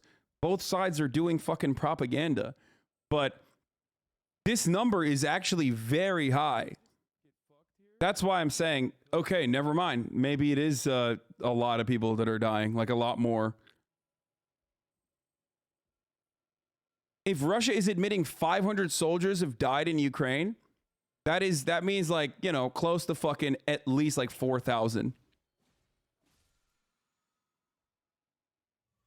Russia says 500 to 6,000 KIA. Ukraine says 300 to 3,000 KIA, according to their own MODs, each other's MODs. According to the convoys, military ambulances are crossing the border to Belarus. Russia won't say how many of its soldiers have died in Ukraine, but judging from what I saw outside of a hospital near the border in Belarus and what locals there told me, the toll's getting high. There's been constant flow. Yeah, that makes sense. Because part of the reason why you can't really hide the casualties, even if you try. Like, even if you have those fucking mobile crematoriums, which are like not exactly the greatest way to hide the numbers of bodies. But there's one thing you can't hide. If there are 2,000 dead, then there's at least 4,000, or if not more, wounded, critically wounded, right? So what do you have to do for those people who are critically wounded? You can't let them fucking die. So a part of this that you cannot hide is mobile hospitals and ambulances, right? And up until now, you didn't really see a big fucking mobilization of ambulances and things like this. Which leads me to believe that the numbers are looking not great for Russia. Russia has portable crematoriums following troops. Yeah. I know.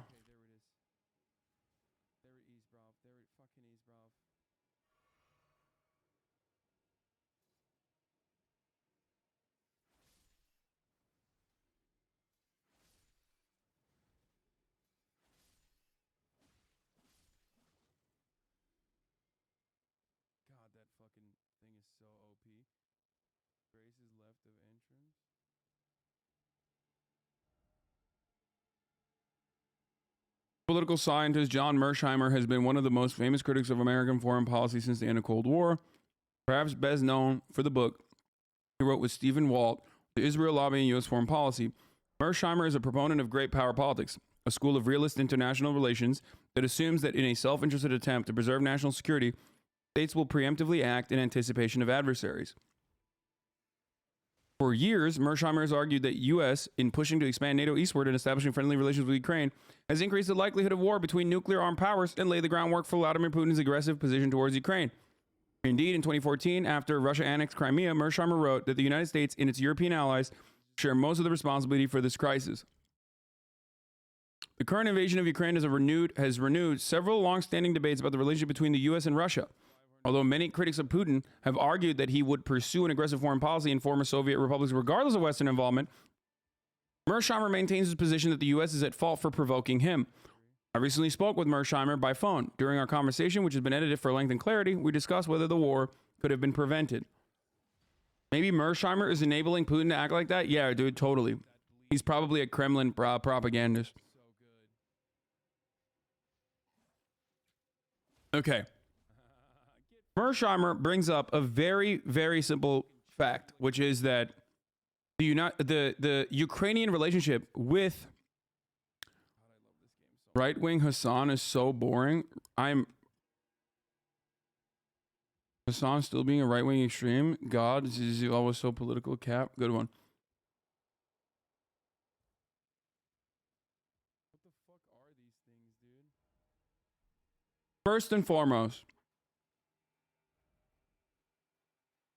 number one, Mearsheimer claims he is a Putin apologist and a fascist. Okay. Unlike my favorite YouTube streamer, this person who has dedicated his entire life to fucking international relations and has a different perspective than I do is a Putin apologist and a fascist. Okay.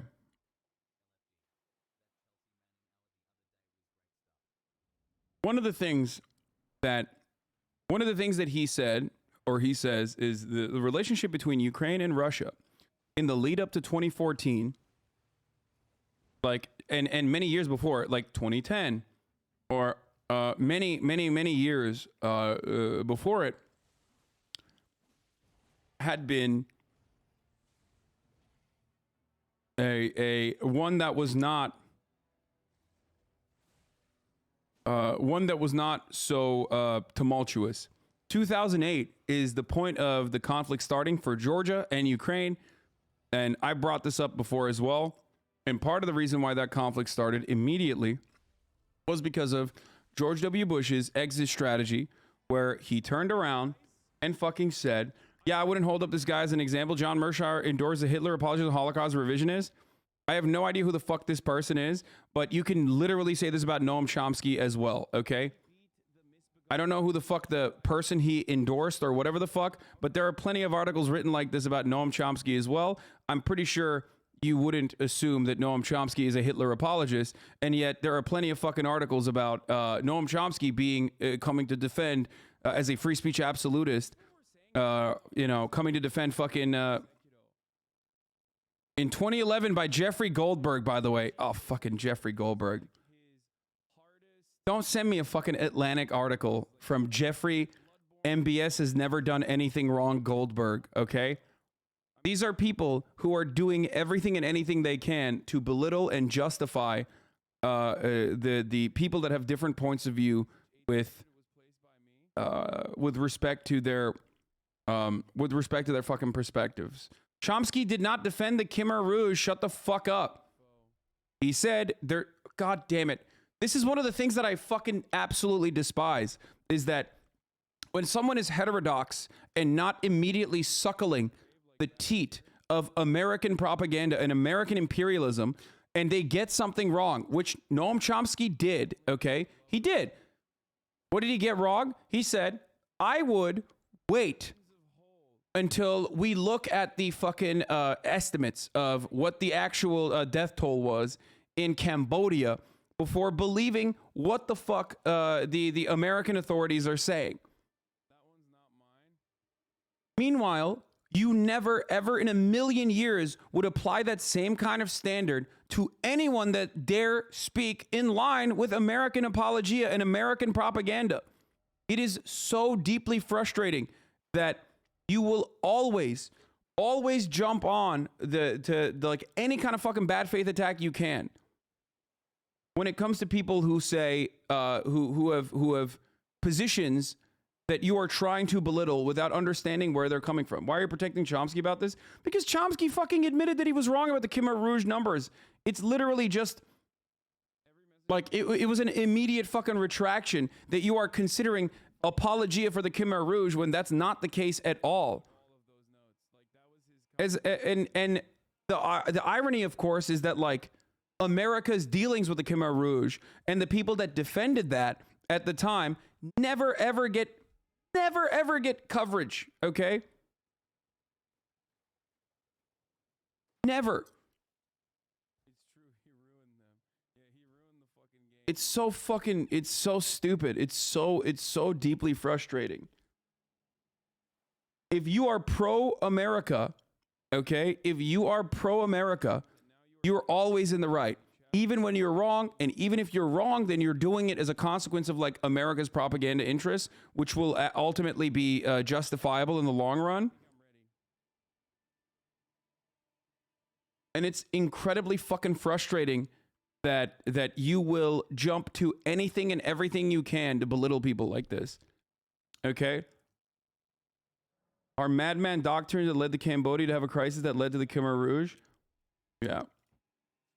Fucking Dex cheese, samurai cheese, jellyfish cheese, everything. Everything is cheese.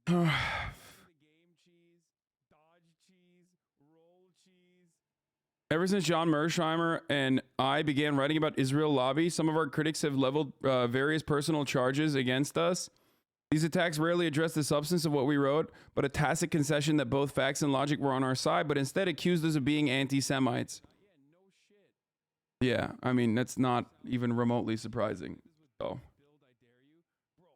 of course, Jeffrey Goldberg did that. A classic.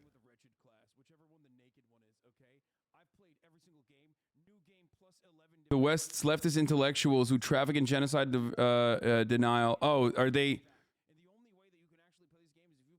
What is this?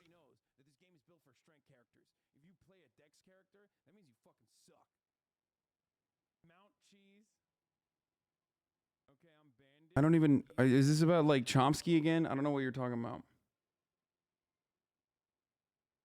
Person has fallen to the Russian military, becoming the first major Ukrainian city to come under Russian control since the invasion last week. The mayor, Igor Kolikayev, told me he met today with the Russian commander who plans to set up a military administration. What? No. Fuck. Yeah. You have to play it on a DDR mat. If you don't play it on a DDR mat, you're fucking pussy, dude. You're not even playing the same game. The guy who wrote that last article wrote this one. It's time to hold America's nuclear umbrella. Using Washington's nuclear arsenal to protect its allies no longer makes any sense. What? Preventing nuclear proliferation and reassuring America's allies took a small step in rather surprising direction, given that the... I can't read any of this because it's like fucking... It's all paywalled. Where's that? Play it with a bunch of bananas hooked up to a Raspberry Pi or your pussy. Where is the Northwest? Charlie was backseated until he said, fuck it, I'll play it off stream. Wait, what do you mean? But isn't this some kind of form of victim blaming? It's not like we force Ukraine to turn to the West, but Russia forces them into their sphere. So saying that the West contributed to it is technically correct, but it's not moral. It's morally not right. No, the Western contributions only extend as far as like Russia considering, I don't know, like EU membership to be an act of economic imperialism. Some people will turn around and say that's the case. I am not a believer of that. I'm a firm believer that Ukraine, one, should have never given up the nukes, and two, should have been allowed to actually fucking join the EU or at least start the EU conversation. Okay? I believe that a neutralization agreement comes with concessions on either side. A neutralization agreement would have allowed Ukraine to be able to join EU, but not NATO. That's it. That's a perfect middle ground, perfect concessions. And everyone's fucking happy, in my opinion. And even then, and again, like Finland, exactly, being neutral, but also being in EU. Now, of course, one will say, well, Russia had imperial ambitions. They wanted to do empire stuff. They wanted to do Russian empire stuff. Or a lot of people idiotically say Russia wanted to do, USSR stuff, which is not true. Putin is literally a capitalist oligarch. Idiotic. to assume that he has any sort of like ambitions to rebuild like the Soviet era politics. Maybe just the bloc, but definitely not the politics. He's an open anti-communist. Like literally openly has said he is anti-communist. Anyway, well, Russia would not let all that natural resources fall into the hands of the West, in my opinion, in terms of the EU and the IMF and etc. I think the way to do this, the way to come to a like the way to allow a country to fucking grow is not by enforcing your economic superiority over them, but by allowing them to do whatever the fuck they want. Within the confines of reason, within the boundaries of reason. Obviously, turning it into a NATO base would be a red line for the regional territorial superpower there. America would have exactly the same response, if not a significantly more violent response, if the roles were reversed. Even though a role reversal in this circumstance is completely unimaginable, because America is the global dominant, hegemonic power. So there is no world in which like China, which has historically committed like many atrocities in other countries, not just domestically, but like other countries in the Middle East and yada yada, in recent years, then goes around and says, hey, we're gonna fucking turn Canada into a military base against a forward operating base against the United States of America. In a situation like that, it's just America is gonna respond way more brutally. And that's understandable for them to respond way more brutally, because it's not in their it's not in the interest of their national sovereignty and protecting their own territory.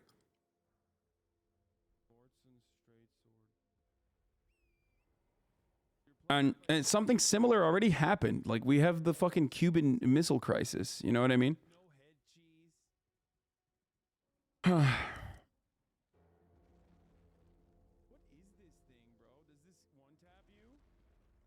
Anyway.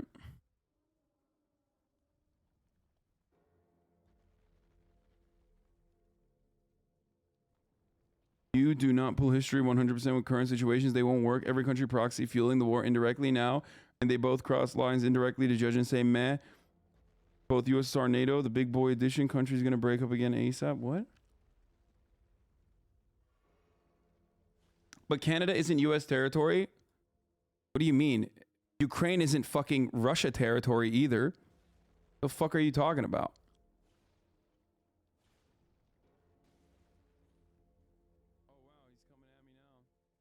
It would be if, like, Alberta. I mean, wasn't the point of occupying Crimea and Donbass to prevent Ukraine from entering NATO? So what's the point of this war since Ukraine isn't allowed to enter NATO? How does that reason exist anymore? Exactly.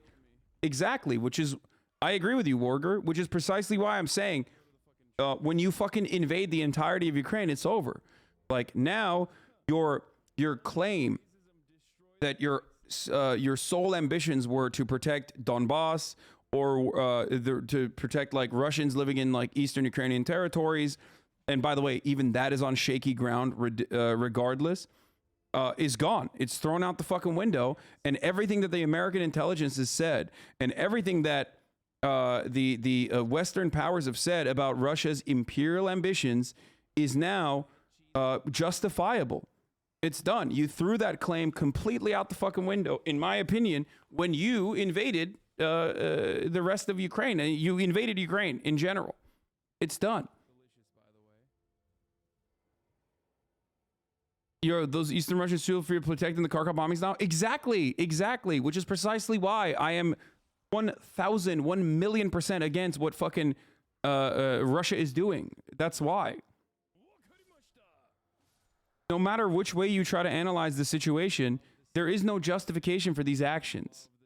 Like, and they're losing militarily in some ways. They're losing strategically. They're losing in every fucking field. They're losing the PR battle, which is also important in this war. They're losing everything. I'm confused. Would you have been fine with Russia entering Donbass to peacekeep? If not, what would you want them to do? No, absolutely not. I don't believe that they should have ever entered Donbass either.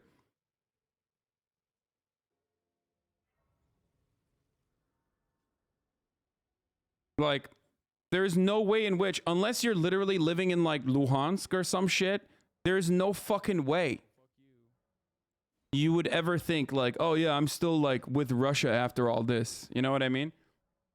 No fucking shot. And even if Russia extends its actual occupation in Ukraine and continues with its annexation of the entirety of Ukraine, it's still going to be a counterinsurgency that they have to fight, or they have to launch a counterinsurgency for many, many fucking years. And that's horrible. That's absolutely, it's terrible.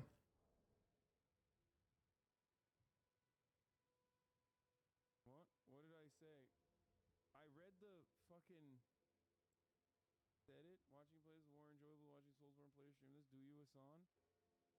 I agree with you, but then what should have the Donetsk people done with the constant shelling? I think the Minsk agreement was 1,000,000% a reasonable way to move towards the neutralization of Ukraine. Which is precisely why Ukrainians were not for it, or the Ukrainian government was not for it, and even the Russian government was not for it in the sense that Ukraine was not going to follow it, but also they did not want to be a part of it and wanted the EPR and LPR to be the actual signatory parties in that agreement, which would of course mean recognition from the Ukrainian government for these two supposedly independent people's republics.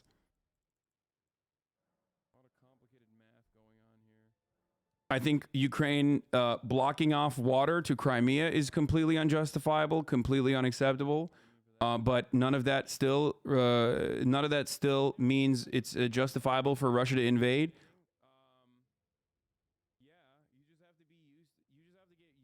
Okay.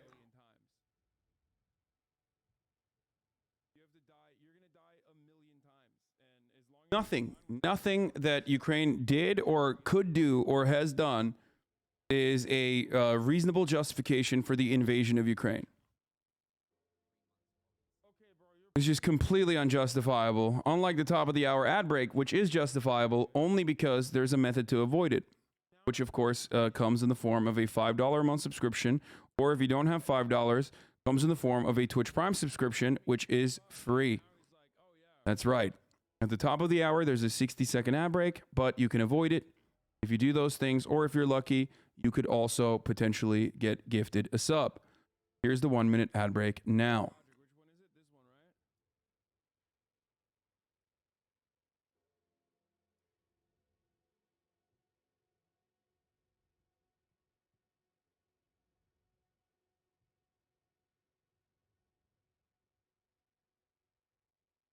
Okay.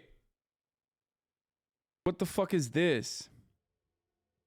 Ukraine's Special Operations Command just issued a warning to Russian soldiers that they will not be taken prisoner and will be slaughtered like pigs without the option of surrendering. That's a public admission of a war crime. Link to the original post is many. This seems fucking fake, dude. What the fuck?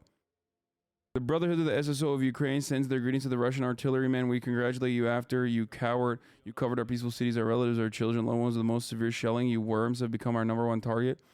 We explain to you, Vanka, you seem to be far away and shoot at targets you can't see. You do not see small children, old people, houses, kindergarten, schools, hospitals. All this is just a goal for you. They stole, flew, hit, fuck it, right, guys? And now look, worms, you don't see our goals. And that's why it seems to be easier for you. But believe me, it will never be. Well, I mean, here, this is the original chat. I don't know if this is real. This seems fake as fuck. Straight up.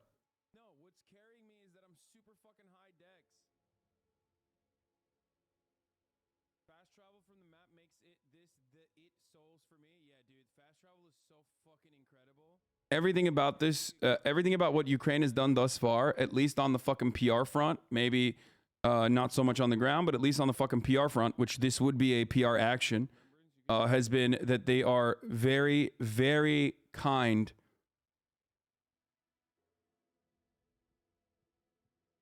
towards the prisoners of war that they have taken in. So,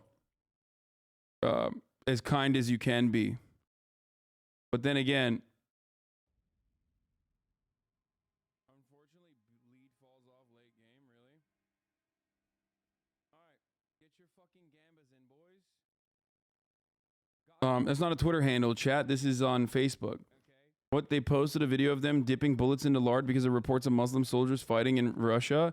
It wasn't the special operations forces of the armed forces of Ukraine, though. That was the Azov battalion's defense from the National Guard, which was completely unacceptable.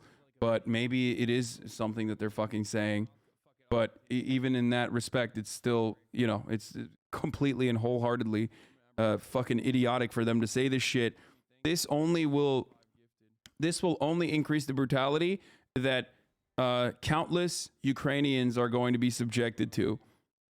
This is what I mean. Flexing nuts like this, it's not on Twitter. It's on Facebook. This is on Facebook. This is on Facebook. Am I calling Ukrainians Nazis? Of course. The Ukrainian National Guard absolutely has a fucking Nazi problem. And they literally promoted Nazis dipping fucking bullets in pig lard like Americans do against the Chechen Kadyrov forces, who are also dog shit too. But make no fucking mistake. That is that's not even a tacit endorsement, but that's a wholehearted recognition of the Nazis within your ranks and a celebration of them, which is precisely what I was afraid of, which is precisely what the fuck I was saying was going to inevitably happen. So don't forget that like, you know, kind of acceptance of nationalist attitudes, nationalist forces is not good, especially because, I mean, this seems stupid because this is a war crime, and admitting this kind of a fucking war crime is like idiotic. I just don't know what happened here. It could have been an account hack. It could have been anything like that. From now on, there will be no more captured Russian artillerymen. No mercy. No please don't kill, I surrender will not pass. For each calculation, no matter what commander, driver, gunner, loader, will be slaughtered like pigs. Piss your pants. We've already come for you. Call your mom one last time. Say you'll die soon, Jackal. We are not death. We are worse. Does the dipping in pig lard actually work? No, that's a complete fucking idiotic, like, people think Muslims are like vampires or something, dude. No.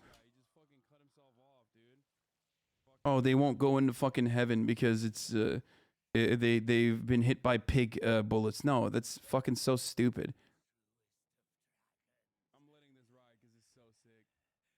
It's pretty metal to fucking cut your arm off to shove it in the asshole of a dragon and then be able to use the face of the dragon. People are asking me if pig lard works. Like, work for what?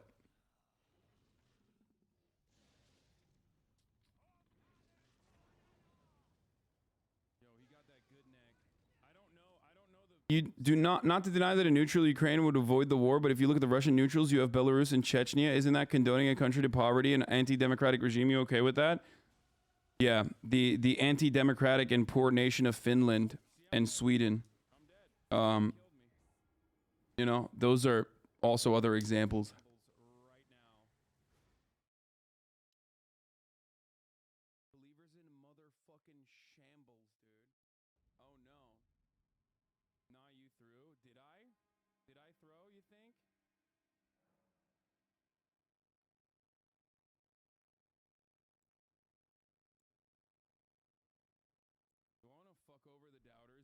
Finland is in the EU, Lamau. Yeah, I don't have a disagreement with Ukraine joining the European Union.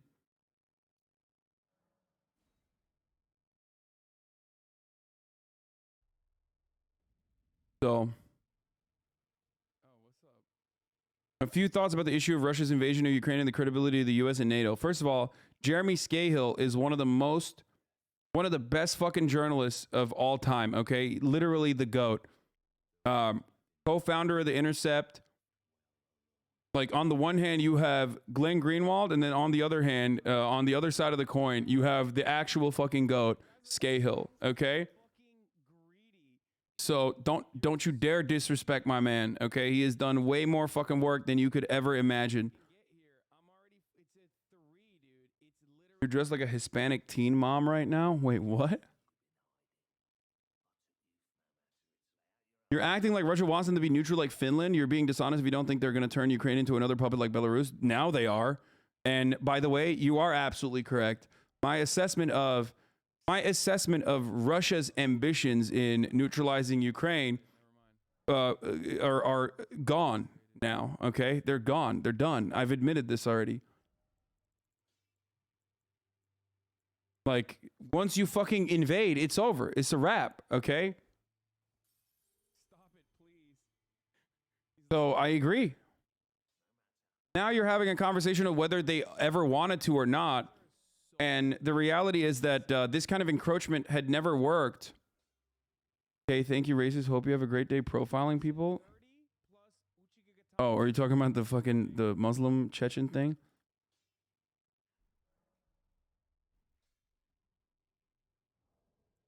03 of 95. Thank you for the 50 big ones.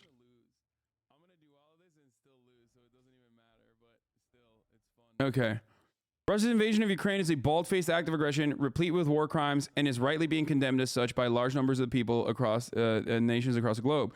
The U.S. and other NATO nations are in dubious position to claim moral high ground in condemning Russia's actions. That's also true. While many statements from Western leaders may in fact be accurate regarding the nature of Russia's actions, they must be placed in the context of their own militarism and well-documented hypocrisy and moral bankruptcy. It is intellectually dishonest to ignore the broken promise from the United States and NATO regarding NATO expansion. It is lunacy to deny that Russia has legitimate security concerns posed by this expansion, even if it's in response to those concerns is a heinous invasion. Both can be true.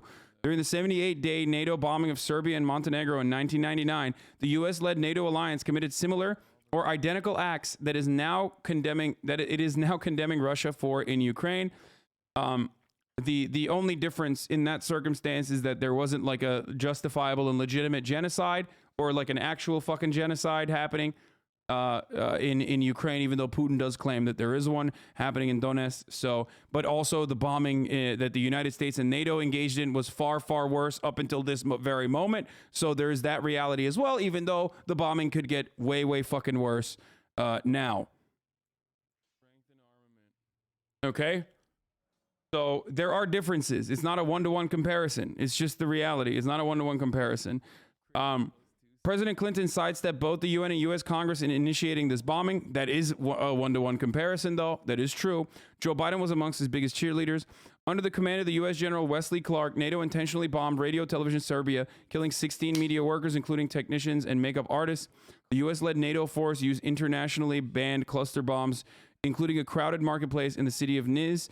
The U.S.-led NATO force bombed a civilian passenger train and then released a doctored video sped up to make it appear as though it was a mistake made in a split second. That was a total fabrication. The U.S. bombed the Chinese embassy, killing 3 journalists. The U.S.-led NATO force bombed bridges and civilian infrastructure repeatedly. For the record, for people who are saying, what aboutism? For people who are saying, all this other shit, okay? Remember that, Russia could make the exact same fucking arguments about Ukraine, and that would be bullshit, okay? That would be fucking bullshit. It's bullshit.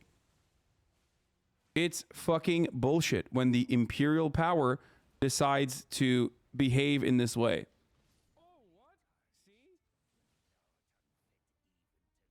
The fact that the US and NATO are imperialist doesn't justify Russia being imperialist. I agree. Yes, I agree. That's my point. And that's always been my fucking point. Anyway.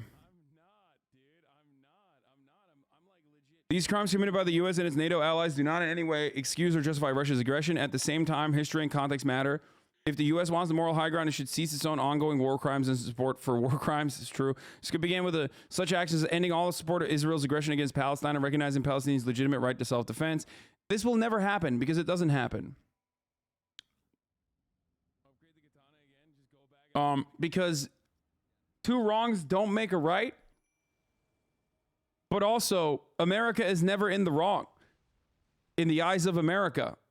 The whole point is we are America, so we are not ever in the wrong.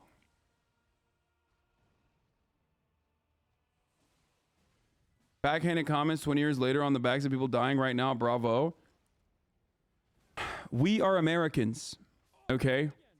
We are Americans. Not only am I have a moral obligation to criticize my own government, just as Russians have the moral obligation to criticize their own government, which they fundamentally have less of a power to do so, for the record, okay? I theoretically live in a Western liberal democracy, which means that I should be able to legitimately have a say and get you to legitimately have a say in what America does with respect to imperialism. And Sam Cedar was talking about this, condemning Russian imperialism as a way to re-examine America's imperialism. That is exactly what I do. That is exactly and precisely why I use this as an opportunity after doing endless amounts of coverage on the brutality of Russia, okay? On the brutality and horrific actions that Russia is engaging in Ukraine. In a brief moment of respite, I will talk about the similarities between American imperialism, and there's nothing you can say about it, because that is fucking ridiculous. Because at that point, you do not give a fuck about Ukrainians. You just simply want to make sure that no criticism of America is launched in this time, okay? It's crazy. It's absolutely crazy. I have been covering this conflict. I've been covering this invasion for 10 fucking hours every day.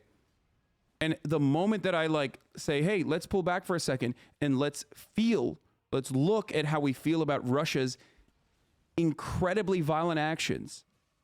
And let's use that as a renewed perspective on what America has done. And people go, you're either with us or against us. Motherfucker, America's not in war with Russia right now. Ukraine is. Okay? So you defending American imperialism in this situation is not doing anything for Ukraine. So shut the fuck up. That's crazy.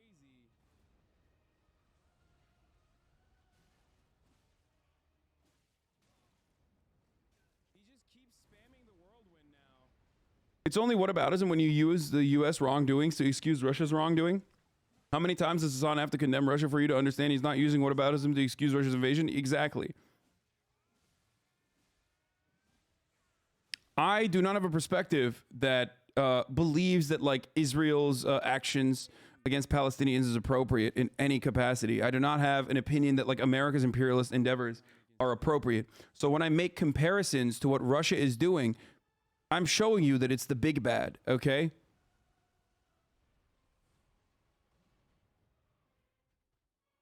I'm not excusing anything that Russia is doing. Video from NFK is on the sanctions affecting Russians to watch for later.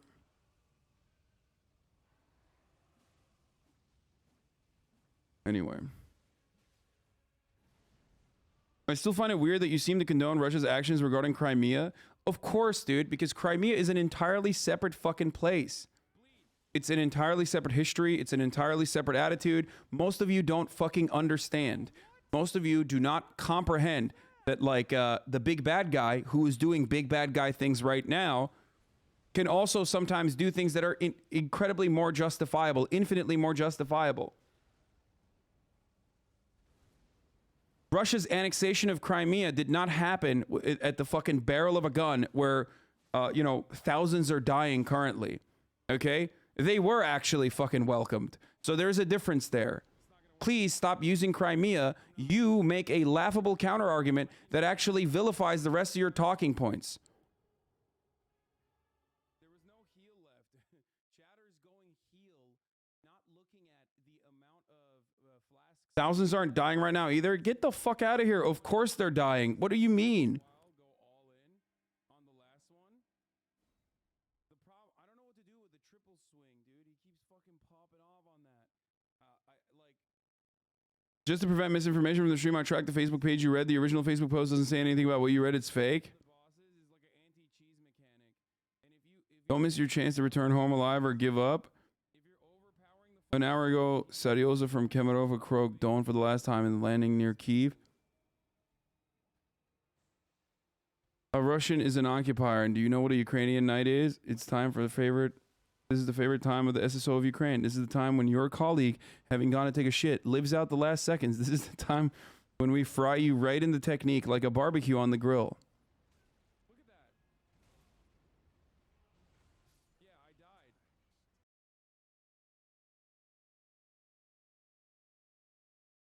What is your opinion on this take? What the fuck? Caspian report, war in Ukraine could have global consequences. We'll take a look at that as well. What? Why I'm not putting any flags on my Twitter handle a thread? One of the particular downsides of being an actual expert in particular areas that your expertise increases your opinions on the topic will usually become more and more nuanced. So I'm going to explain this one. What? Dude, some of these Twitter threads are just so fucking, it's so bananas, dude.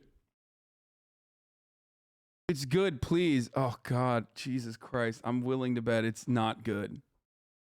The same shit they say about the U.S. Hasan, you're saying what hogs say about American imperialism is justifiable. We had to do it, but you don't see this because it's Russia? Dude, if I was saying the bombing of fucking Kharkiv, Kyiv, putting boots on the ground inside of fucking Ukraine is an appropriate, justifiable action, then you would be right that I am being a hog for Russia. There's a difference between Crimea and what's going on currently. Shut the fuck up. You do not understand the contemporary demographics of Crimea. You do not understand the history of Crimea as an autonomous region. You do not understand that Crimea has had Sevastopol, a Russian Navy base, for a very, very long time. You do not understand that 75% of the Crimean military joined the Russian forces immediately in the aftermath of the annexation. You do not understand that time and time again, polls have shown that unlike the rest of Ukraine, Crimeans have historically wanted to be a part of Russia. You do not understand that in the aftermath of the annexation, fuck the fucking referendum that occurred, okay? Because the referendum you could say is bullshit. It was happening at the gunpoint. That's fine, okay? But in the aftermath of that referendum, Western nations have time and time again conducted polls within Crimea that say that the Crimeans are happy about being a part of Russia and that the annexation was justifiable. So your takes or the sovereignty or the fucking borders or the territories that other people have decided for the people that are currently living in Crimea do not have a say here. It makes it so frustrating to make that comparison. It makes me so frustrated to consistently try to make that comparison to what is currently happening right now in Ukraine. Okay?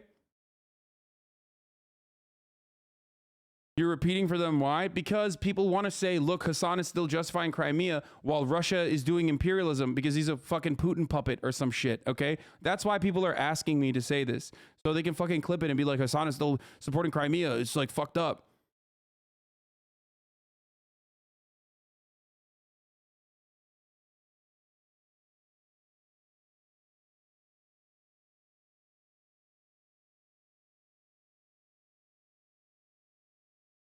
Either accepted imperialism in both sides, do imperialist things, or condemn invasions for both sides. Can't with those selectively saying it's bad when it's not their country.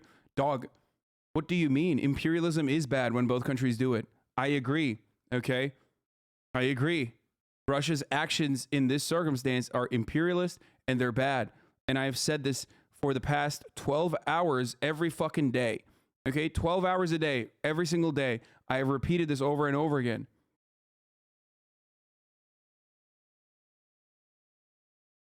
You should read the Foreign Affairs article casting doubt on the polls you're citing. I mean, numerous polls leading up to and in the aftermath of the referendum have shown that historically and in contemporary Crimean society, they have had a much more positive outlook on being a part of Russia. Okay? So I don't care about like the foreign policy article that says it's wrong because you read one fucking foreign policy article that supports your perspective, especially considering that these Western polls that were conducted have no interest in showing that Crimeans want to be a part of Russia.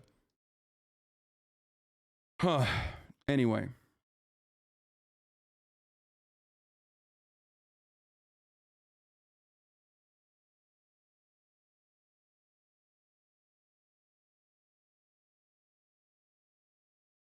Bro, 4% were pro-Russia and MP said their votes were forced. 4%. Who's doing propaganda now, dude? It's so stupid. I do not want to talk about Crimea anymore. It literally does not matter. There's a difference, okay? There's a difference. It was, I guess it was the 4% that were celebrating on the fucking streets. You know what I mean? In the aftermath of the annexation. I mean, dude, we've literally covered this so many fucking times. 6 years and 20 billion in Russian investment later, Crimeans are happy with Russian annexation. Like literally fucking WAPO, like the same Western fucking, the same Western articles that you rely on admit this reality, and yet you can't. You're just making shit up and you're saying, oh, it's a 4%.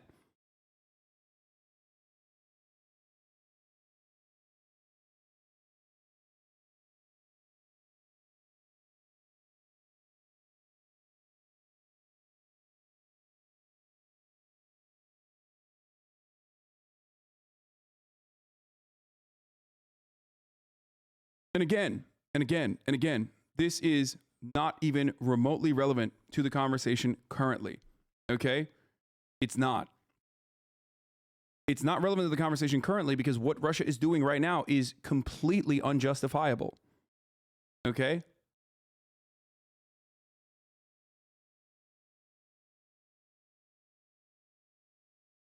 Then quit defending it. Why? Why would I subscribe to your fucking worldview that is incorrect? That is straight up incorrect to make you feel comfortable? Why would I do that?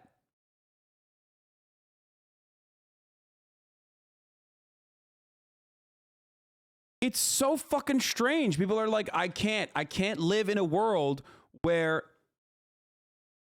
or like, I can't live in a fucking world where, you know, two different fucking concepts can exist.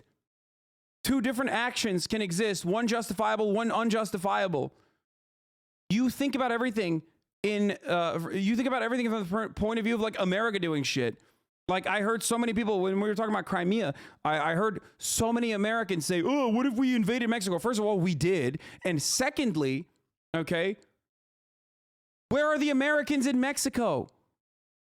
Like, what is the historical territory beyond the borders of Mexico that we have already taken for ourselves? Okay?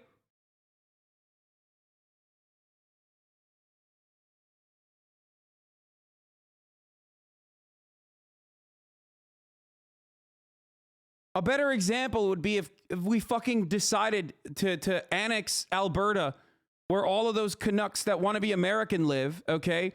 And they wanted to live in America, and they voted to live in America. I'm sure the rest of Canada would be like, take them. Take them away from us, please. Thank you. Okay? And America annexed fucking Alberta.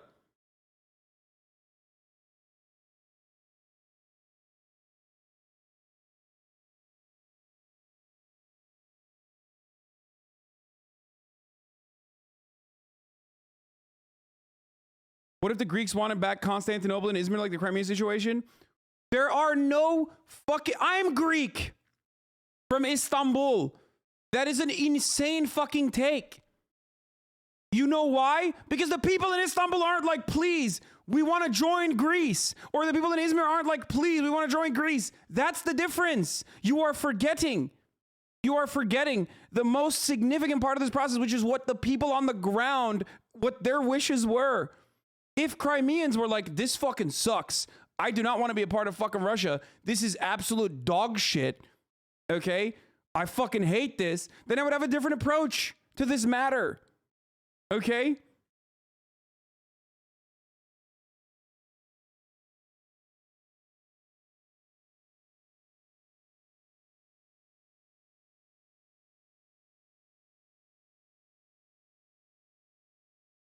My family is from Greece. My father's side is from Greece. Hasan, you know. Yeah, it is. It's true. Selanik and Crete.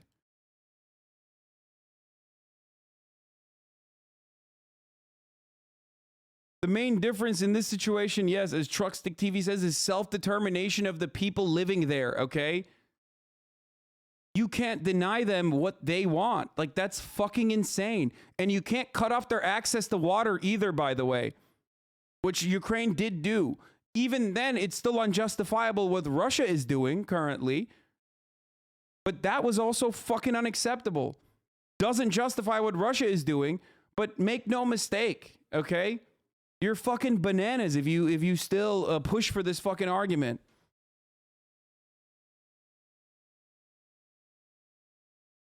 It's crazy that you're like, no, sorry. Other countries decided to draw fucking borders after defeating the USSR, and those borders need to be like, those borders need to remain intact no matter what you fucking say, because, you know, that's just how it is. Sorry.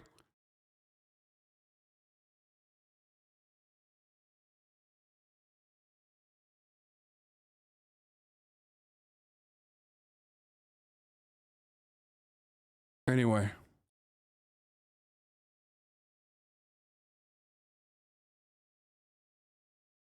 With all due respect, I don't think you understand Crimea. Eastern Ukraine is only heavily populated by ethnic Russians because over the last 200 years, Russia has continuously engaged in ethnic cleansing in the region. There have been famines that have killed millions, and leaders like Stalin literally shipped in Russians to repopulate the region. No, I do understand that. I do understand that. Okay? But now those people live there. Okay? So what? That's 200 years.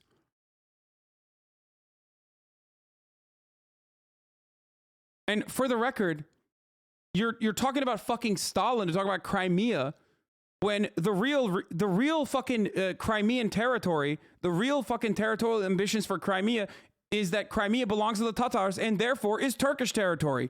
Okay? Don't make me start this fucking argument. Hasan said 200 years ago, get over it. No, that's not what I said.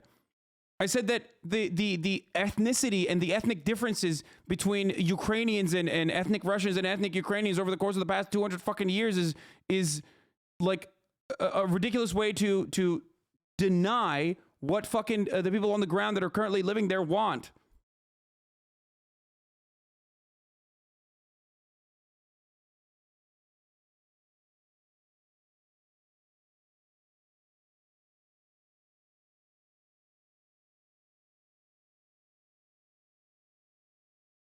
You know, there's Tatars that used to live in Crimea.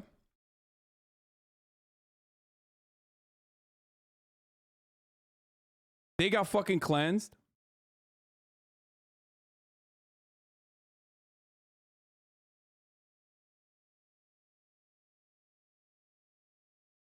So technically, it's actually not Ukrainian. It's just, it does not belong to Ukraine.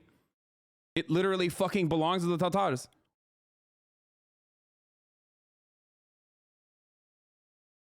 A similarity here in this circumstance is closer to fucking Israel-Palestine. Border lines that we drew, lines that Western nations drew, and the violent actions, the violent consequences that have purged Palestinians in that territory, okay, lead to a situation where we are fucking, we're not looking at the fucking interests of the people that are currently living in Palestine and what they want.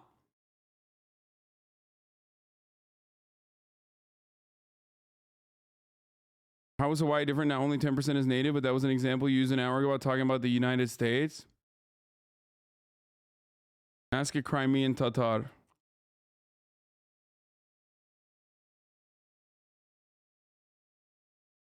Well, I'm not advocating to fucking, you know, give Hawaii back to anyone anytime soon. So there is that difference. The Crimean Tatar commander Isa Akayev has joined the fight against Russia. Of course they did.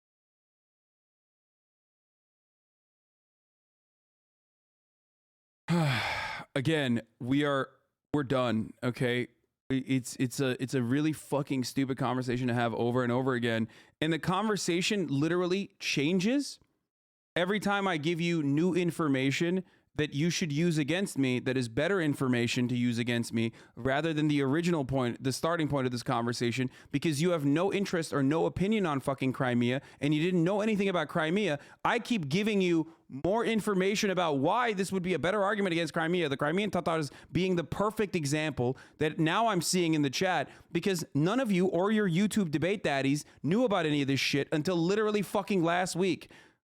The original point on Crimea was it's fucking unacceptable. It's unacceptable to fucking annex a country. It's unacceptable. Now, so many of you fucking found out that like polls showed time and time again that they actually want to be a part of it. So now you've moved on to different talking points that I gave you. Okay.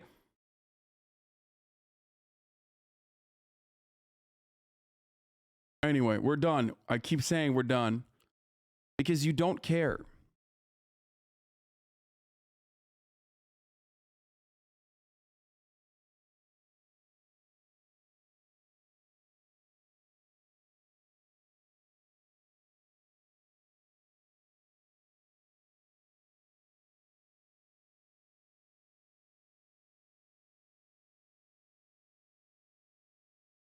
It's like who's derailing and the very same people that say whataboutism literally fucking derailed the conversation back to Crimea for some fucking reason, which is absolutely bananas to consider. Like,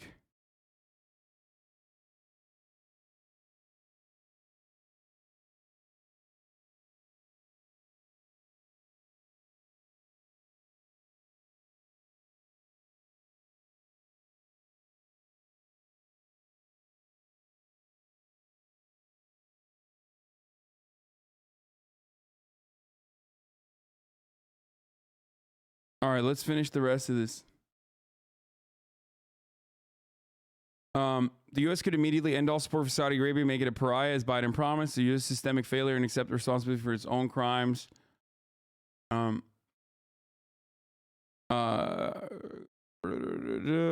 the credibility of the condemnations of Russia, particularly in the eyes of anyone who knows the history of NATO and U.S. militarism. It's a gift to Putin's cause. There is no contradiction between standing with the people of Ukraine and against Russia's heinous invasion and being honest about the hypocrisy of war crimes and militarism of the U.S. and NATO. I agree.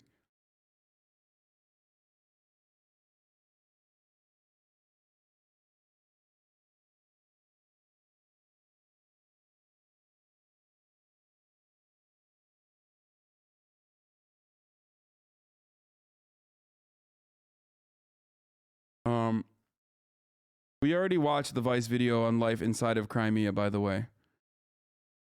It begins with a Kievan Rus. Okay, I don't care about this. I'm not going to watch this. I'm sorry. I'm not going to read that fucking Twitter thread. Talked about these numbers. As oil source, OPEC and its allies decline to offer relief.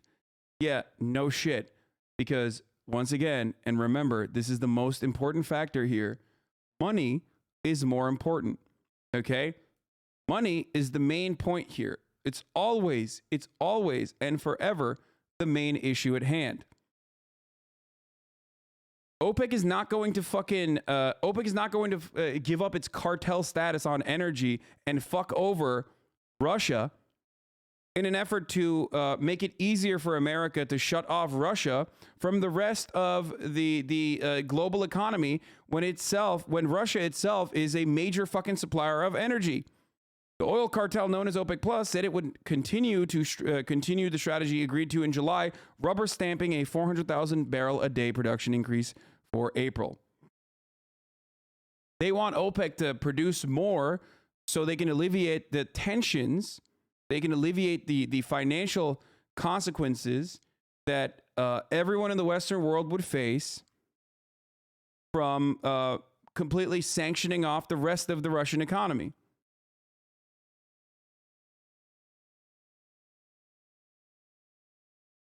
But of course, they're not going to do that because it's not in their material benefit. They would rather maintain their global power as OPEC Plus instead of kick aside their trade partner, or rather a part of their cartel, and then compromise their bottom line down the line. In a statement that had surreal qualities given the surging prices in recent weeks, the group, which includes Russia, said current fundamentals and the outlook for their future pointed to a well-balanced market. It blamed volatility on geopolitical developments. In other words, Russia's onslaught in Ukraine. Some analysts were not impressed. Such an argument will increasingly strain credulity. Helen McCroft, an analyst at RBC Capital Markets and Investment Bank, wrote in a note to clients, Left unmentioned is the statement was that the fact that Russia's deputy prime minister, Alexander Novak, is a co-chair of OPEC Plus. There is one area where, the Russians are not seeing the fucking, the pain. The pain of sanctions. Okay? And that area is this, which is the most important area. 50% of Russia's fucking entire economy, entire revenue comes from this. The cartel said it would continue a strategy agreed to in July, rubber stamping a modest 400,000 barrel a day production, which was ramped up already, increase in April. An increase of this size is widely considered by analysts insufficient to cool down prices. It's insufficient to cool down prices because it is not a substitute for, it doesn't get ahead of, it doesn't account for a potential sanction on Russia, okay? A potential sanction on Russian oil production.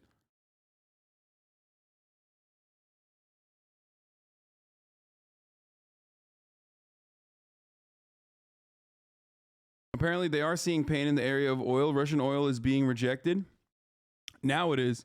It might be no buyers.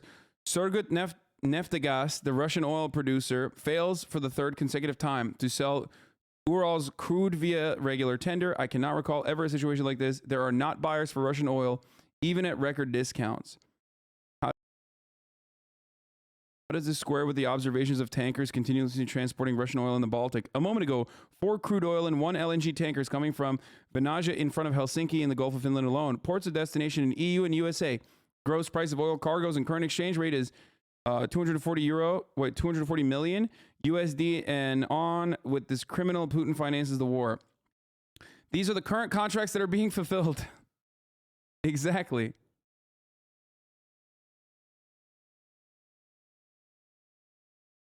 The U.S. should sanction Russian oil and deal with the fallout. On this, we agree. If the U.S. is serious about its ambitions to shut down Russia, then they should do that. But they won't do it. Maybe they will in the future, but thus far they haven't. The problem is, and this goes back to, oh my God. The problem is, and this absolutely goes back to what I said already about the sanctions and its consequences on a civilian population that have nothing to do and nothing to say about that have no say in what Russia ends up doing. Okay.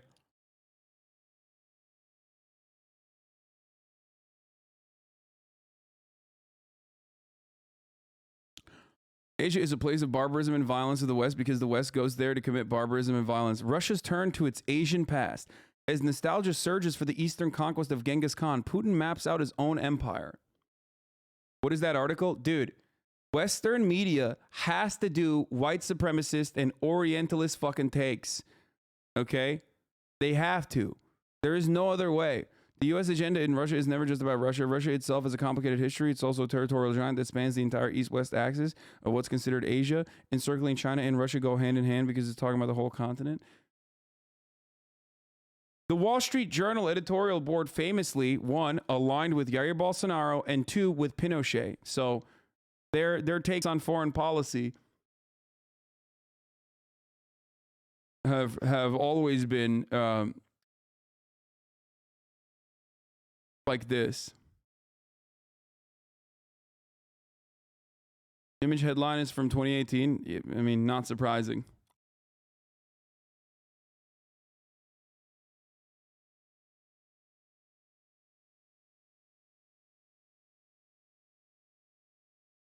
Washington. Representative Van Taylor apologized Wednesday for an affair with an ex-jihadist dubbed the ISIS bride by British tabloids and abruptly dropped his bid for a third term, conceding the GOP runoff rival to Keith Self, a former Collin County judge. What the fuck?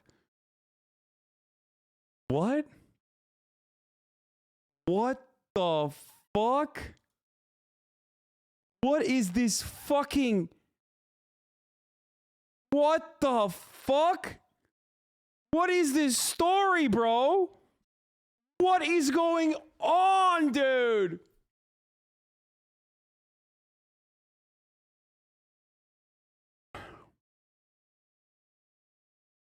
Representative Van Taylor apologized Wednesday for an affair with an ex-jihadist dubbed the ISIS bride by British tabloids and abruptly dropped his bid for a third term, conceding the GOP runoff to rival Keith Self, a former Collin County judge.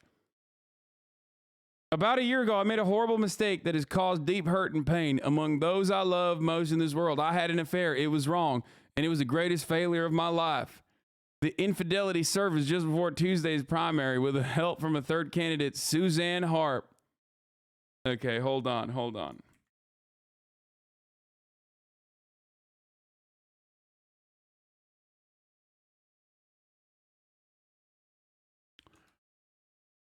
Okay.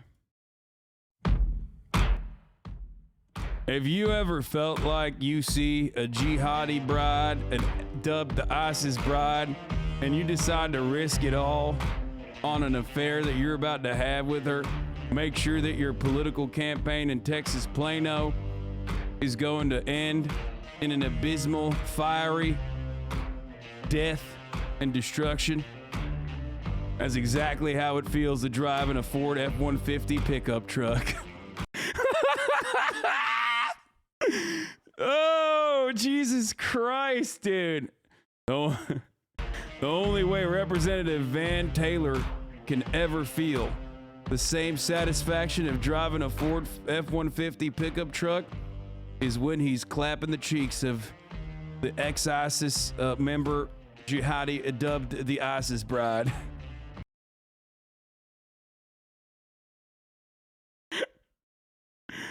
What happened, bro? You couldn't get laid anywhere else, dude? What the fuck?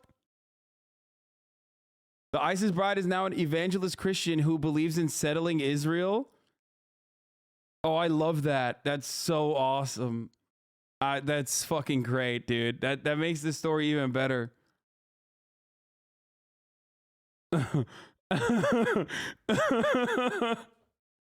Look, I get it.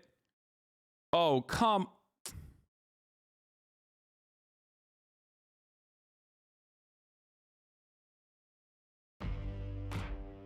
Sometimes you gotta risk it all and throw everything you know and your political future down the toilet when you want to get that feeling of riding a Ford F-150 pickup truck. Okay. Mid-ass ISIS bride, you're crazy. I mean, he fixed her, by the way. People say I can fix her, but like he did. She's now an evangelical. She's now an evangelical Christian, so more like a Toyota Tacoma bride.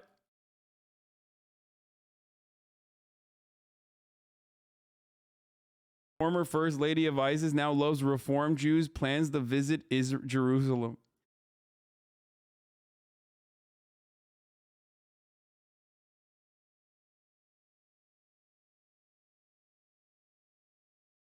Yeah, you guys don't believe in de-radicalization. You babies, okay? You just don't get it. You just don't understand it. This has a Tech City Center. Shut the fuck up. Shut the fuck up. Shut the fuck up.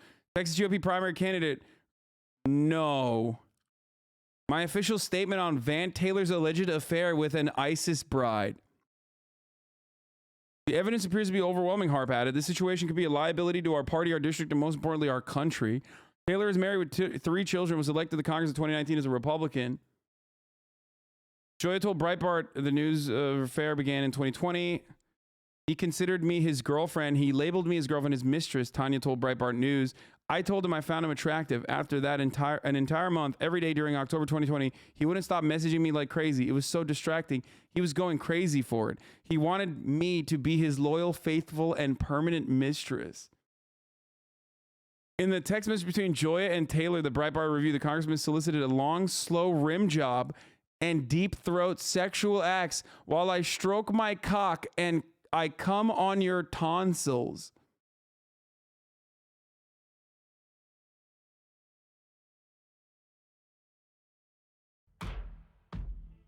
If you ever wanted to feel what it's like to get deep-throated while you stroke your cock and come on the tonsils of a woman that previously used to be married to an ISIS radical? That's exactly what it feels like to drive a Ford F-150 pickup truck. Finally, a man who understands truly what it means to be down bad. Down abysmal, cataclysmic, catastrophic. A man who is truly willing to risk it all. Okay. Bro, dude, Republicans are crazy, dude. They're fucking insane. Okay? I regret linking you this song. Oh no, this is the greatest thing, dude. It's the greatest thing that happened.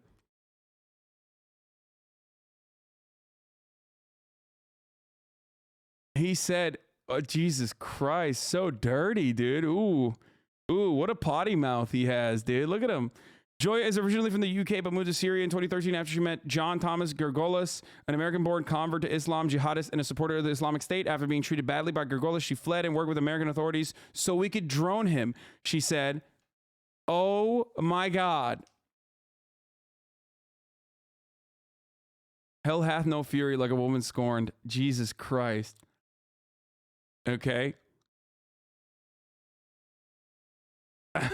She literally is like, fuck this guy. Oh, Jesus Christ, dude. That's awesome.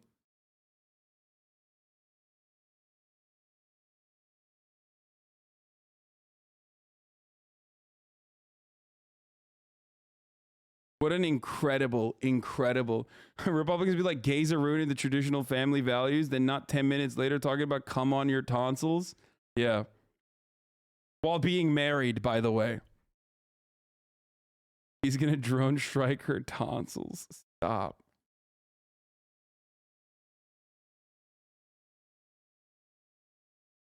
Her ex-husband. The regular teenage life of an American who became a jihadist, how Greek Orthodox altar server and military brat John Gergolas loved video games, Bob Marley, and pacifism before leaving his religion, family, and country to join ISIS in Syria.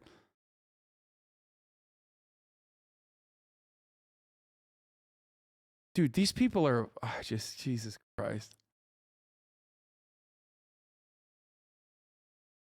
She asked if she could press the button? Stop. That's not real. Oh my God, Jordan Peterson is right, dude. The dragon of chaos. There are women out there who will take men and make them believe in shaitan, make them do cunning things. And then those women will go and work with the enemy, the imperialist nation. All men want to do is restore the Islamic Caliphate and honor Allah and do jihad. But then women come into the equation. The shaitan, the dragon of chaos.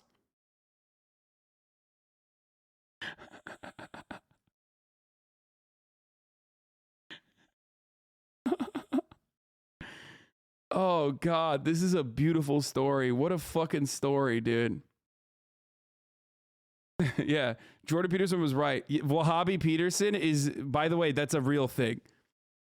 Fun fact, many might not know this, but like a lot of Jordan Peterson's speeches have actually been translated and gets a fuckload of play in the MENA region by some of the most fundamentalist motherfuckers. They love him.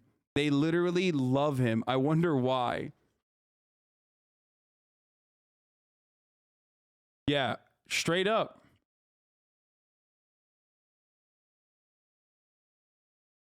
Yeah, conservatives all around the world love Jordan Peterson. I wonder why.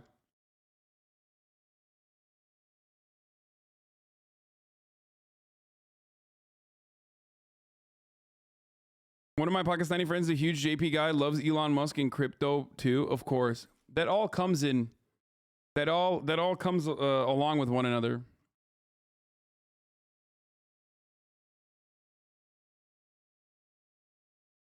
Okay, so we already know OPEC Plus is not going to fucking to increase production, ramp up production, especially to like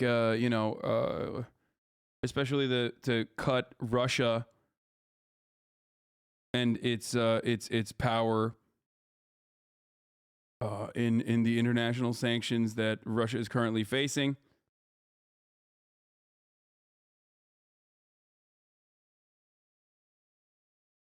No, dude, people who love JP here are marabouts. They aren't fundamentalists at all. What the fuck? No, there's like hella fucking...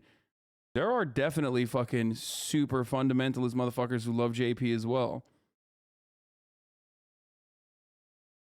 I mean, his takes on women in the workplace are, you know, not that far off from what like some fucking dudes who love and would want to institute Sharia law in predominantly Muslim countries would want. Ukraine is a